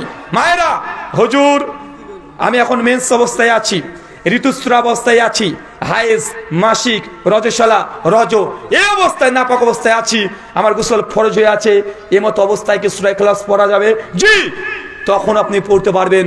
যখন আপনার উপরে গোসল ফরজ থাকে, হায়েজ নেফাস অবস্থায় থাকে, সেই সময় কোরআন মাজিদকে টাচ করা হারাম, টাচ করা যায় না। কিন্তু মাথায় যদি মুখস্থ থাকে ওই মুখস্থ থেকে পড়া যাবে। যখন আপনি অপবিত্র অবস্থায় আছেন সেই সময় নামাজ পড়া যায় না, রোজা রাখা যাবে না, হজে তাওয়াফ করা যাবে না, উমরা করতে গিয়ে তাওয়াফ করা যাবে না, মসজিদে গিয়ে অবস্থান করা যাবে না। কিন্তু মুখস্থ যদি কোরআন মাজিদ, দোয়া, জিকির, আজকার, তাসবিহ, তাহলিল জানা থাকে, আপনি জিওয়া নূরে নূরে পড়তে পারবেন। কথা কি বুঝতে পারলেন আমার? বুঝতে পেরেছেন? 6 নম্বর কি বললাম? 10 বার সূরা ইখলাস আমল করতে পারবো তো? অনেকে বলছেন হুজুর বলেন কি, এটা তো আমার মুখস্থই আছে। আপনি ওয়াজ করতে করতে আমি পড়ে ফেলেছি, 7 বার পরে অলরেডি হয়ে গেছে। আরে মনে মনে ভাবছেন জান্নাতে মনে আপনার ঘরের ছাদ ঢালাই কাজ চলছে। চাচা এটা 1 দিন 2 দিন পড়লে হবে না, এটা খাস আমল। কি বললাম? খাস আমল। মানে এই যে কাল থেকে শুরু করে দিবেন, কিয়ামত মানে যতদিন আপনার কিয়ামত না হচ্ছে, আপনার কিয়ামত মানে আপনার মৃত্যু, মানে আপনার মৃত্যু যতদিন না হচ্ছে জ্ঞান থাকা অবস্থাতে পড়বেন। একদম যখনই মন চাইবে তখনই পড়ে দিবেন। ইনশাআল্লাহ পড়বো তো? কয়টা আমল বলেছি তাহলে? 6টা। 10টা বললাম নাকি? 6টা আমল বলেছি। ইখলাস মানে কুল সূরাটা 10 বার পড়তে বলেছি, পড়বেন ইনশাআল্লাহ। 6টা আমলের মধ্যে যে কোনো একটা আমল আল্লাহ তুমি আমাদের কবুল করে নেবে। সকলে পড়ে আমিন। আলোচনা শেষ। প্রশ্নোত্তর হবে কি হবে না? হবে। এই আব্দুর রাজ্জাক প্রশ্ন বড়। 12টা 4 বেজে গেছে রে ভাই। আপনারা আমাকে দাওয়াত দিয়েছিলেন 24 তারিখে, এখন কয় তারিখ বাজে? কয় তারিখ? 25 তারিখ, তার মানে ওয়াজ তো শেষ না, ওয়াজ শেষ, 25 তারিখ হয়ে গেছে, তার মানে যেটা ফরজ সেটা পালন হয়ে গেছে, এখন যেটুকু হবে এটা নফল, এটা কি বোনাস। বাঙালি তো নফল নিতে বেশি পছন্দ করে, ওকে যদি বলা হয় ভাই একটার সঙ্গে একটা জিনিস কিনে আরেকটা ফ্রি পাবে, বলে ফ্রিটা আগে দে পরে কিনবো না। প্রশ্ন বড়। আসসালামু আলাইকুম রহমতুল্লাহ। আজকে যে প্রশ্নগুলো এসেছে সেগুলো পড়া হচ্ছে। প্রথম প্রশ্ন, বিয়েতে মেয়েদের কাছে কবুল পড়ানো কি যাবে? বিয়েতে মেয়েদের কাছে কবুল পড়ানো যাবে কি যাবে না? শোনেন, সুনান তিরমিজি 1102 নম্বর হাদিস, আল্লাহ নবী বলছেন লা নিকা ইল্লা বি ওয়ালি, ওই বিয়েটা বৈধ নয় যে বিয়েতে মেয়ের গার্জিয়ান ওয়ালি রাজি নেই। মেয়ের বাপ বড় ভাই এরা জীবিত আছে, কিন্তু মেয়েটার বিয়েতে বাপ বড় ভাই এদের কোনো সম্মতি নেই, কনসেন্ট নেই, সম্মতি নেই। সে মেয়েকে যদি আপনি ভাগিয়ে নিয়ে গিয়ে বিয়ে করেন, বিয়ে বাতিল। কথা বুঝতে পারলেন? তার মানে মেয়ের বাবা বা তার ওয়ালির সমর্থন থাকা জরুরি। মেয়ের বাপ রাজি নেই, মা রাজি আছে, মা বলছে আমি তোর বিয়ে দিয়ে দিলাম। মা যদি 1 কোটি বার বিয়ে দেয় তারপরে বিয়ে হবে না। কেন? মেয়েদের অলি মেয়েরা হতে পারে না। মেয়ের খালাও যদি বলে এই তোর বাপ বিয়ে দেবে না তো কি হয়েছে মা, তুই চলে আয় আমি তোর বিয়ে দিচ্ছি, ভাই এরকম মন্ডল খালা আছে না নাই? এবং খালা আছে, খালা থেকে সাবধান। খালা 1 কোটি বার মেয়ের বিয়ে দিলেও হবে না, হাসিনা এসে দিলেও হবে না। হাসিনারা আসবে না যদিও, ওটা আমরা নিয়ে রেখে দিয়েছি, আমাদের কাছে খুব ভালো আছে। আপনারা বাংলাদেশিরা টেনশন করবেন না, আপনাদের হাসিনাকে আমরা খুব সম্মানের সঙ্গে রেখেছি, আদর যত্ন দিয়ে রেখেছি, রানীর মতো করে রেখে দিয়েছি। আপনারা কোনো টেনশন করবেন না, আপনারা শান্তিতে আছেন তো নাকি? অবশ্যই। আপনাদের যেগুলো প্রয়োজন নেই আমাদের কাছে পাঠিয়ে দিবেন, ওইগুলো আমরা ঠিক গুছিয়ে রেখে দিব। 20 বছর আগে তাসলিমা নাসরিনকে নিয়েছি, এরপরে আরেকজনকে নিয়েছি, মাঝে মধ্যে পাঠাবেন, কোনো সমস্যা নেই। আমরা ভারতবর্ষের মানুষ, আমাদের হৃদয় অনেক বড়, নোংরা ফসা যা আছে সব দিবেন, সব আমরা নিয়ে নিব। 2, জন্মের বাপ রাজি থাকা জরুরি, মেয়ে থাকা রাজি থাকা জরুরি। সে বুখারী কিতাব নিকাহ হাদিস না 5056। আল্লাহ নবীর কাছে একজন মেয়ে এসে অভিযোগ করছে, ইয়া রাসূলুল্লাহ আমার বাবা আমাকে বিয়ে দিয়েছে, কিন্তু ওই ব্যক্তির সঙ্গে বিয়ে করার মানে আমার পছন্দ না। আল্লাহ নবী তখন বললেন তুই চাইলে বিয়েকে টিকিয়ে রাখতে পারো অথবা ভেঙে দিতে পারো। বলছে আল্লাহ নবী আমি বিয়ে করতে চাই না, সংসার করতে চাই না। নবী সঙ্গে সঙ্গে নিকাহ ফাঁস করে দিয়েছেন, মানে তার মানে ডিভোর্স তালাক দিয়ে দিয়েছেন। তার মানে বাপ যদি জোর করে কোনো ছেলের সঙ্গে বিয়ে দেয়, যদি মেয়ে প্রাপ্তবয়স্ক হয়ে যায়, তাহলে বাপ জোর করে মেয়ের বিয়ে দিতেও পারবে না। মেয়ের সম্মতি এটা জরুরি। 3, দুজন সাক্ষী, কি বললাম? দুজন মুমিন সাক্ষী। এই 3টে জিনিস যদি হয়ে যায়, আর একটা বেটা মানে যে বিয়ে করবে যে ছেলে, এই একজন, এই 4টে শর্ত পূরণ হলে বিয়ে হয়ে যাবে। মানে মেয়ে যদি প্রথমে সম্মতি দিয়ে দেয়, বাবা আগে সম্মতি নিয়ে নিবে, মা তোমার সঙ্গে ওই ছেলেটার বিয়ে ঠিক করেছি, তোমার কি পছন্দ? মেয়ে যদি প্রথমে বলে যে জি আলহামদুলিল্লাহ আমার কোনো সমস্যা নেই, এখন মেয়ের কাছে মেয়ের বাপ যাবে, বাপ গিয়ে শুধু বলবে মা এই দেখো 5,000 টাকা 20,000 টাকা 1 লাখ টাকা দিয়ে অমুকের বেটা তোমাকে বিয়ের পাইগাম পাঠিয়েছে।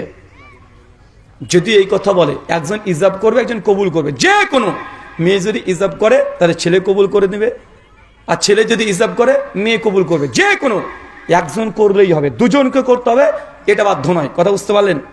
কথা মানে বুঝেননি? মানে একজন প্রস্তাব দিচ্ছে একজন গ্রহণ করছে, দুজনকে প্রস্তাব দিতে হয় না। ইজাব কবুল মানে কি?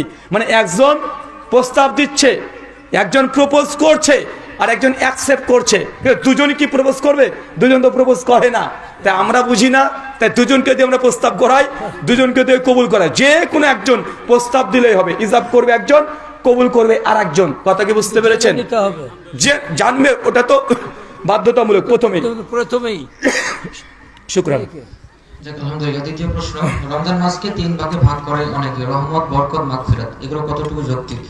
রমজান মাসকে 3 ভাগে ভাগ করে। রমজানের প্রথম মাস 10 দিন রহমত, তারপর বরকত, তারপরে মাগফিরাত। জি, এই মর্মে একটা হাদিস এসেছে মুসনাদে আহমদের মধ্যে, কিতাব সোয়াম। তবে এই হাদিসের সনদ সহি নয়, শুধু সহি তো নয়, তো জয়ীফও না, হাদিস জাল। এই সনদের মধ্যে একজন রাবি আছে আলী ইবনু যায়েদ ইবনু জুদান, সমস্ত মুহাদ্দিসদের ঐক্যমতে কাযযাব এবং শিয়া রাবি। এই জন্য শুআইব আরনাউত বিখ্যাত হানাফি বিদ্বান, তিনিও আহলে হাদিসরা তো জয়ীফ বলেছে। শেখ আলবানী তার সিলসিলা জয়ীফ আল মাওযুআতের মধ্যে তিনি জাল বলেছেন। এমনকি শেখ শোয়েব আরনাউত হানাফি বিদ্বান মুসনাদে আহমদের তাহকিক করতে গিয়ে তিনিও এই হাদিসকে জাল বলেছেন। তার মানে রমাজানের কে ভাগ করা এই হাদিস সহি নয়, বংশে বুখারীর হাদিস, সুনান আবু দাউদের হাদিস, কিতাবুস সাওয়ামি, আল্লাহ নবী বলছেন যে রমাজান মাস যখন আসে তখন জান্নাতের সব দরজাগুলো আল্লাহ সুবহানাহু ওয়া তাআলা খুলে দেয়, জাহান্নামের সব দরজা বন্ধ করে দেয়, আকাশের দরজাগুলো আল্লাহ খুলে দেয়। রমাজানের গোটা 30টা দিন রহমত, গোটা 30টা দিনই বরকত, গোটা 30টা মাসই এটা মাগফিরাত। এটা 1টা 2টা 10টা দিন করে নয়। বাঙালি তো সব কিছু ভাগ করতে বেশি পছন্দ করে। আল্লাহ নবী বললেন রমাজানের শেষ 10টা দিন তুই যাক, তাহলে তুই লাইলাতুল কদর পাবি। আল্লাহ নবী তারপরে বলে যদি তা না পারো তাহলে শেষ বিজয় সংখ্যক রাতগুলোকে জাগো, কদর পেয়ে যাবে। বাঙালি পণ্ডিত বেশি, ও সবগুলো বাদ দিয়ে 27 তারিখে ধরে বসে আছে। জি, মহেন্দ্রপাল আরিয়ার সাথে আপনার ডিবেটের সারাংশ সংক্ষিপ্ত আকারে বলবেন। মহেন্দ্রপাল আরিয়ার সঙ্গে আমার ডিবেটের বা বিতর্ক যেটা করেছিলাম তার সংক্ষিপ্তভাবে বলবেন। মহেন্দ্রপাল আরিয়া তিনি ভারতবর্ষের বিখ্যাত জনপ্রিয় হিন্দু সনাতনী পণ্ডিত। তিনি হিন্দি এবং বাংলা ভাষায় আলোচনা করেন। ভারতবর্ষে বড় বড় নিউজ চ্যানেলে তিনি কমপক্ষে তার জীবনে 200-র ওপরে মুসলিমদের সঙ্গে ডিবেট করেছেন, বিতর্ক করেছেন, এবং তার দাবি একাধিকবার যে মুসলিমদের সঙ্গে তিনি বিতর্ক করে মুসলিমদেরকে হারিয়ে দিয়েছেন। ডক্টর জাকির নায়েককে তিনি 2004 সাল থেকে নাকি চ্যালেঞ্জ করেছেন। তারপরে এত কিছু যখন হয়ে গেল তা আমি জানতাম না উনি বাংলাতেও কথা বলতে পারে। আমি 2019-এ যখন জানলাম যে তিনি বাংলাতে কথা বলতে পারেন এবং তিনি কলকাতাতে আদি বাড়ি, তখন আমি তাকে চ্যালেঞ্জ করলাম যে আপনি যে ডক্টর জাকির নায়েককে চ্যালেঞ্জ করেছেন, আমি জাকির নায়েক বাদ দেন, আমার সঙ্গে বাহাস করে বা বিতর্ক বা শাস্ত্রার্থ বলে তারা এটা করে দেখান। মহেন্দ্রপাল আরিয়া তিনি খুব খুশি মনে রাজি হয়ে গেলেন। আমাদের আলোচ্য বিষয় ছিল হিন্দু শাস্ত্রে গরুর মাংস খাওয়া যাবে কি যাবে না। তার মানে বুঝতে পারছেন আমাদের ইন্ডিয়াতে গরু মাংস নিয়ে অনেক ঝামেলা হয়। এই জন্য বললাম যে এমন একটা বিষয় নিয়ে কাজ করি যেন মানুষের উপকার হয়। তো সনাতন শাস্ত্রে গোমাংস ভক্ষণ অনুমোদিত না নিষিদ্ধ। আমরা 2020 সালে ডিবেটটা করেছিলাম, দীর্ঘ 2.5 ঘন্টা প্লাস ডিবেট। ইউটিউবে লিখলেই মহেন্দ্রপাল আরিয়া ব্রাদার রাহুল হোসেন লিখলেই প্রায় 2.5 ঘন্টার ডিবেটটা পেয়ে যাবেন। দীর্ঘ 2.5 ঘন্টার ডিবেটের মধ্যে আমি বেদ, উপনিষদ, রামায়ণ, মহাভারত, প্রাণশাস্ত্র, স্মৃতিশাস্ত্র আর অনেকগুলো গ্রন্থ থেকে প্রায় 26খানা প্রমাণ পেশ করেছি যে সনাতন শাস্ত্রে হিন্দু ধর্মগ্রন্থে গোমাংস অনুমোদিত, এটা খাওয়া জায়েজ, এটা নিষিদ্ধ নয়। শুধুমাত্র বৈষ্ণবী মতবাদী যারা আছে, যারা কৃষ্ণ ভক্ত, যারা প্রভু চৈতন্যদেবের অনুসরণ করে, তারা এই বৈষ্ণবী, তারাই শুধুমাত্র এটাকে নিষিদ্ধ বলে। কিন্তু যারা শৈব মতবাদী, যারা শিব ভক্ত, যারা দেবী পূজা করে মানে কালী পূজা করে এবং শিব পূজা করে, তারা এখনো আমাদের ইন্ডিয়াতে কয়েক লক্ষ জায়গা মন্দিরে তারা এখনো তারা ষাঁড়কে কি করে বলি দেয়, তারা ছাগলকে বলি দেয়। এখনো বলি প্রথা হিন্দু দাদাদের মধ্যে আছে, পাঠা বলি দেয়। শুধু যারা কৃষ্ণ ভক্ত তারা মনে করে এটা অনুমোদিত না। আমি 26খানা প্রমাণ পেশ করেছিলাম। আলহামদুলিল্লাহ আমার 26খানা প্রমাণকে তিনি খণ্ডন করতে পারেনি। তিনি অনেকগুলো যুক্তি পেশ করেছিলেন, লজিক। আমি তার যুক্তিকে যুক্তি দিয়ে খণ্ডন করেছি। কে জিতেছে কে হেরেছে এটা আমি বলতে চাই না। ইউটিউবে চলে যান, ব্রাদার রাহুল হোসেন মহেন্দ্রপাল আরিয়া, এটুকু লিখলেই আমাদের 2.5 ঘন্টার বিতর্ক পেয়ে যাবেন। কমপক্ষে বাংলা ভাষাতে 10 মিলিয়ন মানুষ এটা দেখেছে। 10 মিলিয়ন মানে বুঝছেন, মানে শুধু আমার ফেসবুক পেজ থেকে 10 মিলিয়ন, আরও অনেকগুলো পেজ থেকে না হলেও 5 থেকে 6 কোটি মানুষ এটা দেখে নিয়েছে। আলহামদুলিল্লাহ, আপনারা দেখতে পারেন। আর কেউ যদি বলে যে না সনাতন শাস্ত্রে গোমাংস খাওয়া জায়েজ না, আমার উন্মুক্ত চ্যালেঞ্জ, আমি তার সঙ্গে বিতর্ক করতে রাজি আছি। তবে যেমন তেমন পণ্ডিত হলেও হবে না। যে পণ্ডিতকে মানুষ অন্তত চেনে, যার বক্তব্য কমপক্ষে ইউটিউবে দিলে 24 ঘন্টায় অন্তত 20,000 মানুষ দেখে, এরকম পরিচিত ফেস লাগবে। নচেত কোথা থেকে কে এসে বলবে যে আমি তোর সঙ্গে ডিবেট করতে চাই বা ওর সঙ্গে ডিবেট করে লাভ আছে, যাকে কেউ চেনে না। তা আমার ডিবেট করার জন্য শর্ত আছে অন্তত মানুষ যেন তাকে চেনে। আমার দাবি সনাতন শাস্ত্রে গোমাংস অনুমোদিত, খেতে পারবে। প্রাণী মাংস খাওয়া অনুমোদিত। আপনার যদি খেতে মন না আছে আপনি খাবেন না, বা ইসলামে আপনাকে বলে না গোমাংস খেতেই হবে। কেউ যদি গরু মাংস মুসলমান নাও খায় তারপরে সে মুসলমান। কেউ যদি গরু ছাগলও না খায়, মুরগিও যদি না খায়, ও যদি কোনো মাংসই না খায়, তারপরে মুসলিম না। মানে মুসলিম হলে গরু গোশ খেতে হবে, মাংস খেতে হবে, এটা আপনি বাধ্যতামূলক না, কে যে বলবে খাওয়াটা উচিত নয়, খাওয়াটা নিষিদ্ধ হারাম, তার সঙ্গে আমার বিতর্ক আছে যে না তোমার কথা সঠিক নয়, তুমি বিজ্ঞান সায়েন্স যা দিয়ে আলোচনা করতে চাও শাস্ত্র, আমি আলোচনা করতে রাজি আছি। শ্রীকৃষ্ণ তিনি বলেছেন শ্রীমদ্ ভগবদ গীতা অধ্যায় নম্বর 16 শ্লোক নম্বর 23 এবং 24, অর্জুনকে শ্রীকৃষ্ণ তিনি বলছেন ইয়া শাস্ত্রবিধি মুসৃজ্য বাতাতে কাম করতাহ না সুকাম না সিদ্ধাম না ব্রোতি না পরাম গতিম। হে অর্জুন, যারা শাস্ত্র বিধিকে পরিত্যাগ করে দিয়ে কাম করতাহ নিজের মন যা করে চাই তাই করে, না সুখম না সিদ্ধাম না ব্রোতি না পরাম গতিম, এ ব্যক্তি দুনিয়াতে কোনো সুখ পাবে না, মৃত্যুর পর তার কোনো পরম গতি হবে না, মৃত্যুর পর স্বর্গ যাবে না, বৈকুণ্ঠ ধামে যাবে না। কে? যে শাস্ত্রকে পরিত্যাগ করে দিয়ে মন যা চায় সেইভাবে ধর্ম করে, সে কখনো বৈকুণ্ঠ ধামে যেতে পারবে না। শ্রীমদ্ ভগবদ গীতা অধ্যায় 16 শ্লোক নম্বর 23 এবং 24। জি, আমাদের সমাজে মসজিদের উন্নয়নের বিষয়ে কথা উঠলেই গন্ডগোল লেগে যায়, এর সমাধান উপায় কি? আপনাদের এলাকাতে মসজিদে উন্নয়ন নিয়ে কথা উঠলে গন্ডগোল লেগে যায়, কি করবেন? দুজন মারামারি লাগাবে দেবেন, যারা জিতবে যে পক্ষ সে পক্ষই করবে, দুইটো দল করে দিবেন, এরা বলছে উন্নয়ন করতে হবে, এরা বলছে করতে হবে না, দুজনের মধ্যে মারামারি লাগিয়ে দেন, যে পক্ষ জিতে যাবে সেই অনুযায়ী কাজ হবে। ভাই আপনার মানুষ না পায়জামা রে ভাই, হ্যাঁ মসজিদের উন্নয়ন করতে হলে আপনার রাগ হবে কেন রে ভাই? এটা তো আপনার ভালো লাগার কথা, সবাই মিলে একসঙ্গে আপনার উন্নয়ন করবেন আল্লাহর ঘর মসজিদ। ওই জন্য আজকে আলোচনাতে আমি বলে দিয়েছি, কেউ জন্য যদি মসজিদের জন্য দান সদকা করে বাইতুল ফিল জান্নাহ, জান্নাতে ঘর পাবেন। জি, হিন্দু ধর্ম অনুসারে তাদের বিভিন্ন পূজা পার্বণ বা অনুষ্ঠানে বাদ্যযন্ত্র বাজানো কতটুকু যৌক্তিক? সনাতন শাস্ত্র অনুযায়ী তাদের বিভিন্ন পুজো মণ্ডপে দেখা যায় গান বাদ্যযন্ত্র বাজছে, এটা কতটুকু যৌক্তিক বা ইসলামে তো জায়েজ নাই। সূরা লুকমান আয়াত নম্বর 6 উনি সনাতন শাস্ত্র সম্পর্কে জানতে চেয়েছেন। আমার জানা মতে এটা সনাতন শাস্ত্র মানে সনাতন ধর্মের বেদাত, কথা বুঝেননি মনে হয়, মানে সনাতন ধর্মে গান বাদ্যযন্ত্রের কথা ছিল না। ভগবান শ্রীকৃষ্ণ শ্রীমদ্ ভগবদ গীতা অধ্যায় নম্বর 17 শ্লোক নম্বর 1 থেকে 12 পর্যন্ত তিনি আরাধনাকে 3 ভাগে ভাগ করেছেন, একটা সাত্ত্বিক উপাসনা, একটা রাজসিক, একটা তামসিক। কোনো সনাতনী ব্যক্তি যদি এখানে থাকে তারা বুঝতে পারবে যে উপাসনার 3টে পদ্ধতি, একটা সাত্ত্বিক উপাসনা, একটা রাজসিক, একটা তামসিক। সাত্ত্বিক কোনটা, রাজসিক কোনটা, তামসিক কোনটা? সাত্ত্বিক উপাসনা যেটা কেউ দেখতে পাবে না, একা একা সেই ঈশ্বরে আরাধনা করবে কোনো রকম বিড়ম্বনা ছাড়া, এটা সাত্ত্বিক। রাজসিক তামসিক কোনটা? জাঁকজমকপূর্ণভাবে করা, গান বাজিয়ে করা, মানুষকে দেখিয়ে করা, বড় বড় সাজসজ্জা করে করা, এটা রাজসিক উপাসনা। শ্রীকৃষ্ণ বলেছেন যারা রাজসিক পুজো করে এটা কখনো ঈশ্বর গ্রহণ করবে না। তাই কোনো সনাতনী হিন্দু দাদারাও যদি মন্দিরে হিন্দি সিনেমার গান বাজায় বা বাংলা সিনেমার গান বাজায়, তাহলে এই উপাসনা হচ্ছে রাজস্বিক উপাসনা। এই উপাসনা করে সে নরকে যাবে। কোথায় যাবে? নরকে। ওই যে মন্ত্র বলেছি শ্রীমদ্ ভগবদ গীতা অধ্যায় 16 শ্লোক 23 এবং 24, যারা শাস্ত্রবিধি পরিত্যাগ করে দেবে তারা নরকে যাবে, তারা স্বর্গে যাবে না। তো তুমি শাস্ত্রবিধি পরিত্যাগ করে দিয়ে গান বাদ্য যন্ত্র দিয়ে মন্দিরে বাজাচ্ছ, এটা ভগবানকে অপমান করা। শুকরান।